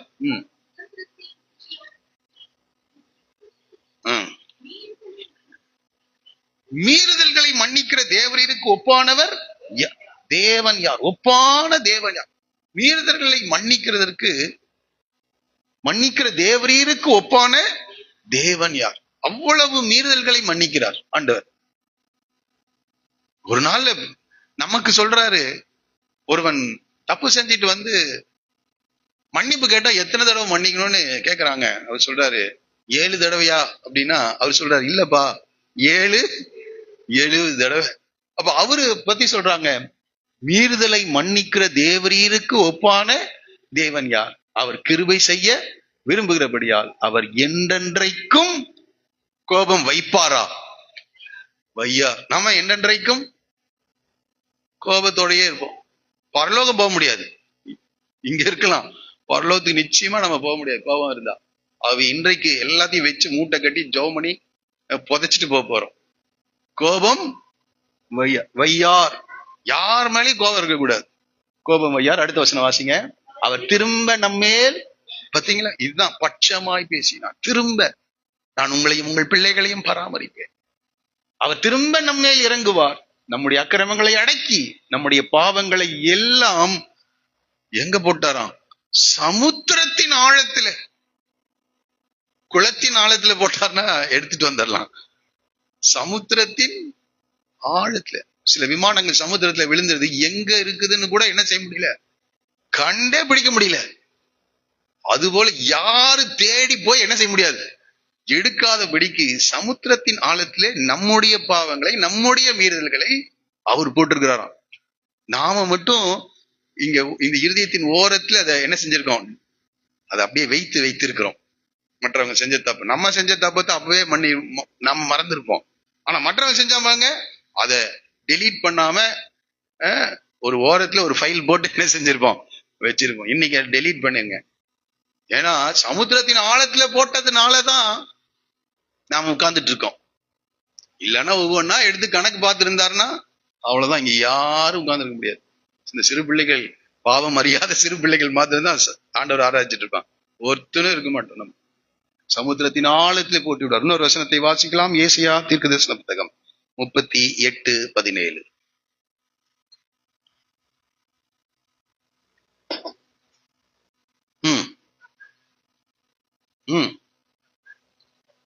மகா கசப்பு வந்தது, சமாதானத்துக்கு பதிலாக மகா கசப்பு வந்திருந்தது.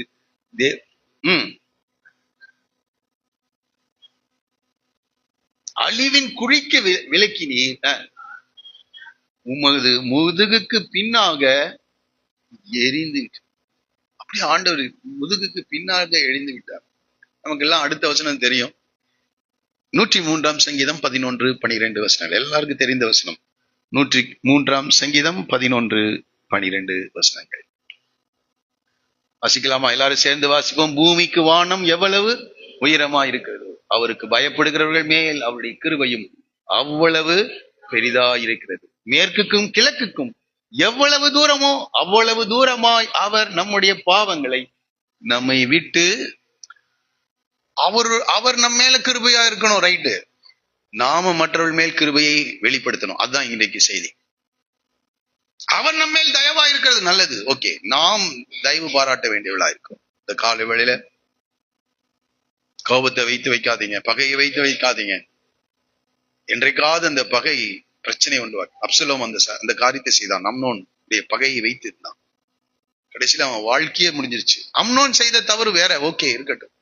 ஆனால் பகையை மறைத்து வைத்தான். ஒருவேளை வாய்ப்பு கிடைச்சிருந்திருக்கலாம் அவனுக்கு ராஜாவா மாறதுக்கு. ஆனால் அந்த பகையினாலே அழிக்கப்பட்டான். உச்சந்தலையிலிருந்து உள்ளங்கால் வரைக்கும் ஒரு பழுதும் இல்லை அவன் இடத்துல. அவ்வளவு முடி கூட அழகா இருக்குமா, பழுதற்ற ஒரு மனிதன். ஆனா ஒரே ஒரு காரியம், அவனுக்குள்ள என்ன பழுது? பகை, கோபம். மற்றவர்கள் செய்த தவறை மன்னிக்க முடியாத ஒரு நிலை, அன்ஃபர்கிவ்னஸ். மன்னிப்பு ரொம்ப மிக முக்கியம். நமக்கு எப்படி மன்னிப்பு தேவன் கொடுக்கணும்னு விரும்புறோம், அதே போல நான் மற்றவர்களை மன்னிக்க. யோசேப்பு பழைய ஏற்பாட்டின் நாட்களே எந்த சத்தியமும் தெரியாது. நான் அதை இப்படி நான் புரிந்து கொள்கிறேன். ஒரு மனிதன் தேவனோடு சரியான உறவிலே அவன் இருப்பான் என்றால் ஆட்டோமேட்டிக்கா இதெல்லாம் அவனுக்குள்ள என்ன செய்யும்? உருவாகும். ஒருவேளை அவனுக்கு வேதம் இல்லை என்ற நிலையில் இல்லை, அந்த உறவே தேவ சாயலை அவனுக்குள்ள என்ன செய்யும்? உருவாக்கும். இப்ப நமக்கு பிரச்சனை என்ன? நம்ம சரியா உறவுக்குள்ள என்ன செய்யல, வரல. இந்த உறவுக்குள் வருவோம், தேவன் மகிமையான காரியங்களை குடும்பங்களே செய்வார். எல்லா குடும்பங்களின் மேலும் தேவனுடைய பரிபூர்ண திட்டம் இருக்கு. ஏதோ ஆபிரகாமுடைய குடும்பத்துல மாத்திரம் இல்ல, கொலகார குடும்பம் யாரு? எது? இது 12 பேரும். ஆனா தேவனுடைய ஊழியக்காரர்களாக மாறினார்கள். அடிக்கடி யோசிப்பேன், மோசே கொன்னுட்டுதான் மீதியான தேசத்துக்கு என்ன செய்தான்? மனுஷ சகோதரனை பகைக்கிறவன் யாரா? நான் யாரையும் கொலையில நினைச்சான். யாரையாவது பகைச்சாலே நம்மள ஆண்டவர் எப்படிதான் பாக்குறான்? கொலைக்காரர்களாக. ஆனா கொலைக்காரர்களை தேவ ஊழியர்களாக கர்த்தர் மாற்ற விரும்புகிறார். இந்த சத்தியத்தை கர்த்தர் இந்த கால்வழியை நமக்கு கொடுத்திருக்கிறார். இதை அப்படியே போட்டுட்டு போயிடாதீங்க. தேவ சாயலாக நம்ம மாறணும். பரலோகத்துக்கு நம்ம அதுக்காக தான் ரட்சிக்கப்பட்டிருக்கோம். இந்த பூமியிலே பெரிய சாதனைகள், எவ்வளவு சாதனைகளை செய்தாலும் ஒரு நாள் இந்த பூமியை விட்டு நாம் கடந்து செல்ல வேண்டிய ஒரு நேரம் வரும். வரும்போது தைரியமாய் அவருடைய முகத்தை தரிசிக்கணும். ஆமா, தேவ தூதர்கள் நம்மளை என்ன செய்யணும்? அழைச்சிட்டு போகணும். வேற யாரும் வந்துடக்கூடாது. யார் வரணும்? கடந்த வாரம் சொன்ன நினைக்கிறேன், தேவ தூதர்கள் நம்மை அழைத்து இந்த சத்தியங்களை நம்ம அனுபவமாக்கும் என்றால் நிச்சயமா நான் சொல்லுகிறேன், பரலோகத்திலே பெரிய வெகுமதிகளை கர்த்தர் வைத்திருக்கிறார். நான் அறிக்கும் பலன் என்னோடு கூட வருகிறது. ஏன்னா வசனத்தை நாம கை கொண்டோம். பெரிய காரியத்தை செய்யல ஆண்டவரே, இந்த வசனத்தை நான் கை கொண்டேன், நான் வந்திருக்கேன் ஆண்டவரே சொல்லலாம். அவ இந்த காலையில நம்மோடு கூட கர்த்தர் பேசியிருக்கிறார். நான் நம்புறேன் எல்லாரோடும் கூட கர்த்தர் பேசியிருக்கான்னு நினைக்கிறேன். யார் மேலேயும் பகை விரோதங்கள், எல்லாரோடும் எப்படி பேச போறோம் சொல்லுங்க? பட்சமாய் பேசினா, எல்லாரோடும் பட்சமாய். அந்த ஏதாவது ரஃப் அண்ட் டஃப் எல்லாம் விட்டுருங்க. எல்லாம் இந்த கல்லுல இந்த ஷார்ப்பான எட்ஜஸ் இருக்கும்ல, அது எல்லாத்தையும் கர்த்தர் வெட்டுறாரு. வெட்டி நம்ம கூழாங்கல்லா கர்த்தர் என்ன செய்கிறார்? மாற்றுகிறார். ஷார்ப்பா இருக்கு, மற்றவர்களுக்கு குத்துற அளவுக்கு. பார்வையிலே குத்துறது, வார்த்தையில குத்துறது, செயல்ல குத்துறது, இதெல்லாத்தையும் கர்த்தர் மாற்ற விரும்புகிறார். பட்சமா நம்மளை கர்த்தர் வைத்த அவன் தொடர்ந்து பராமரித்தான். யோசேப்பு தொடர்ந்து பராமரித்தான், அந்த குடும்பத்தை தொடர்ந்து பராமரித்தான். நன்மை செய்வதற்காகவே நாம் கிறிஸ்து இயேசுவினால் சிருஷ்டிக்கப்பட்டிருக்கிறோம். அதை நல்லா புரிந்து கொள்ளுங்க. எல்லாருக்கும் நன்மை செய்யுங்க. துன்பப்படுத்துறவர்கள், வேதனைப்படுத்துகிறவர்கள், என்ன சொன்னாலும் ஒரு பாஸ்ட் சொன்ன பிரசங்கம், அடிக்கடி அவருடைய பிரசங்கத்தை நான் கேட்பேன், இன்னைக்கும் கேட்டுட்டு இருக்கேன். சொன்னாரு, தசமபாகம் வாங்கும்போது சந்தோஷமா கை நீட்டி என்ன செய்யற, வாங்கி சோத்திரம் பண்ணி ஜிபால நான் போடுறது போலவே மற்றவங்க யாராவது என்னை திட்டும் போது அதையும் சோத்திரம் பண்ணி வாங்கி ஜிபாக்குள்ள வச்சுக்கிறேன்ற. இன்னைக்கும் நான் அதை என்னால மறக்க முடியாது. மற்றவர்களை நம்ம புகழும் போது, உங்க பிரசங்கம் நல்லா இருக்குதே பாஸ்டர் அப்படின்னு சொல்லும் போது நான் நம்புகிறேன், நான் செய்த காரியத்தை நான் சொல்லுகிறேன். அப்பவே சொல்லுவேன், நான் என் மனதுக்குள்ள சொல்லுவேன், ஆண்டவரே இவர்களுடைய வாயிலிருந்து இந்த பிரசங்கத்துல ஒண்ணுமே இல்லை அப்படின்னு இவங்க ஒரு நாள் சொல்ல வரும். அப்படி நிறைய பேர் எனக்கு சொல்லிட்டாங்க, ஒண்ணுமே இல்லை அப்படின்னு சொல்ற நேரங்கள் வரும். அப்போ நான் இதே சந்தோஷத்தோடு கூட இருக்க, காத்துக்கொள்ள எனக்கு உதவி செய்யும் என்று கேட்கிறேன். இன்றைக்கும் நான் அதை செய்கிறேன். இன்றைக்கும் நான் அதை செய்கிறேன். அதுல நான் வளர விரும்புகிறேன். என்னோடு கூட கர்த்தர் இருக்கிறாருன்னு சொன்னவங்க உன்னோடு கூட கர்த்தர் இல்லை என்று சொல்லும் போதும் நான் அதே முகத்தை காண்பிக்க நான் விரும்புகிறேன் ஆண்டவரே. இந்த காலவிலே நம்மை உயர்த்தும் போது, நம்மோடு கூட பழகுகிறவர்கள் நம்மோடு கூட நன்றா இருக்கும் போது நாம் எப்படி இருக்குமோ அதே போல நமக்கு எதிராக நாம் மாறும்போது நாம் இருப்போம். காலங்கள் வரும், சூழ்நிலைகள் வரும், தேவ திட்டங்கள் நிறைவேறி முடியும் போது இவங்கெல்லாம் வருவாங்க. சகோதரர்கள் பயப்பட்டு வர்றாங்க. அவளோடு கூட யோசேப்பு என்ன செய்தான்? பட்சமாய் பேசினான். ஆகவே இந்த தேவ திட்டத்தை புரிந்து கொள்வோம். இயேசுவை இந்த பூமிக்கு வெளிப்படும். ரட்சிக்கப்படாத குடும்பங்களுக்கு நீங்கள் இயேசுவை காண்பியுங்கள். ரட்சிக்கப்படாத வேலை ஸ்தலத்திலே இயேசுவை காண்பியுங்கள். அவங்களுக்கு ரட்சிப்புனா தெரியாது, வசனம்னா தெரியாது, இயேசுனா தெரியாது. உங்களை தெரியும். அவங்களுக்கு போய் வார்த்தையினால் சொல்வதை காட்டிலும் வாழ்க்கையை வாழ்ந்து காட்டுவோம். கர்த்தர் மகிமையான காரியங்களை செய்வார்கள். நம்ம எல்லாரும் எழுந்து நிற்போம். ஸ்தோத்திரம். ஹல்லேலூயா. இந்த வார்த்தைகள் என்னை அதிகமாய் பாதித்தது கடந்த வாரத்துல. இன்றைக்கு இதை உங்களுக்கு முன்பாக நான் வைத்திருக்கிறேன். பரிசுத்த ஆவியானவர் அநேகரோடு இங்கே பேசி இருக்கிறார். உண்மையா நான் சொல்லுகிறேன், இந்த கோபத்தை எல்லாம் எடுத்து போட்டுருங்க.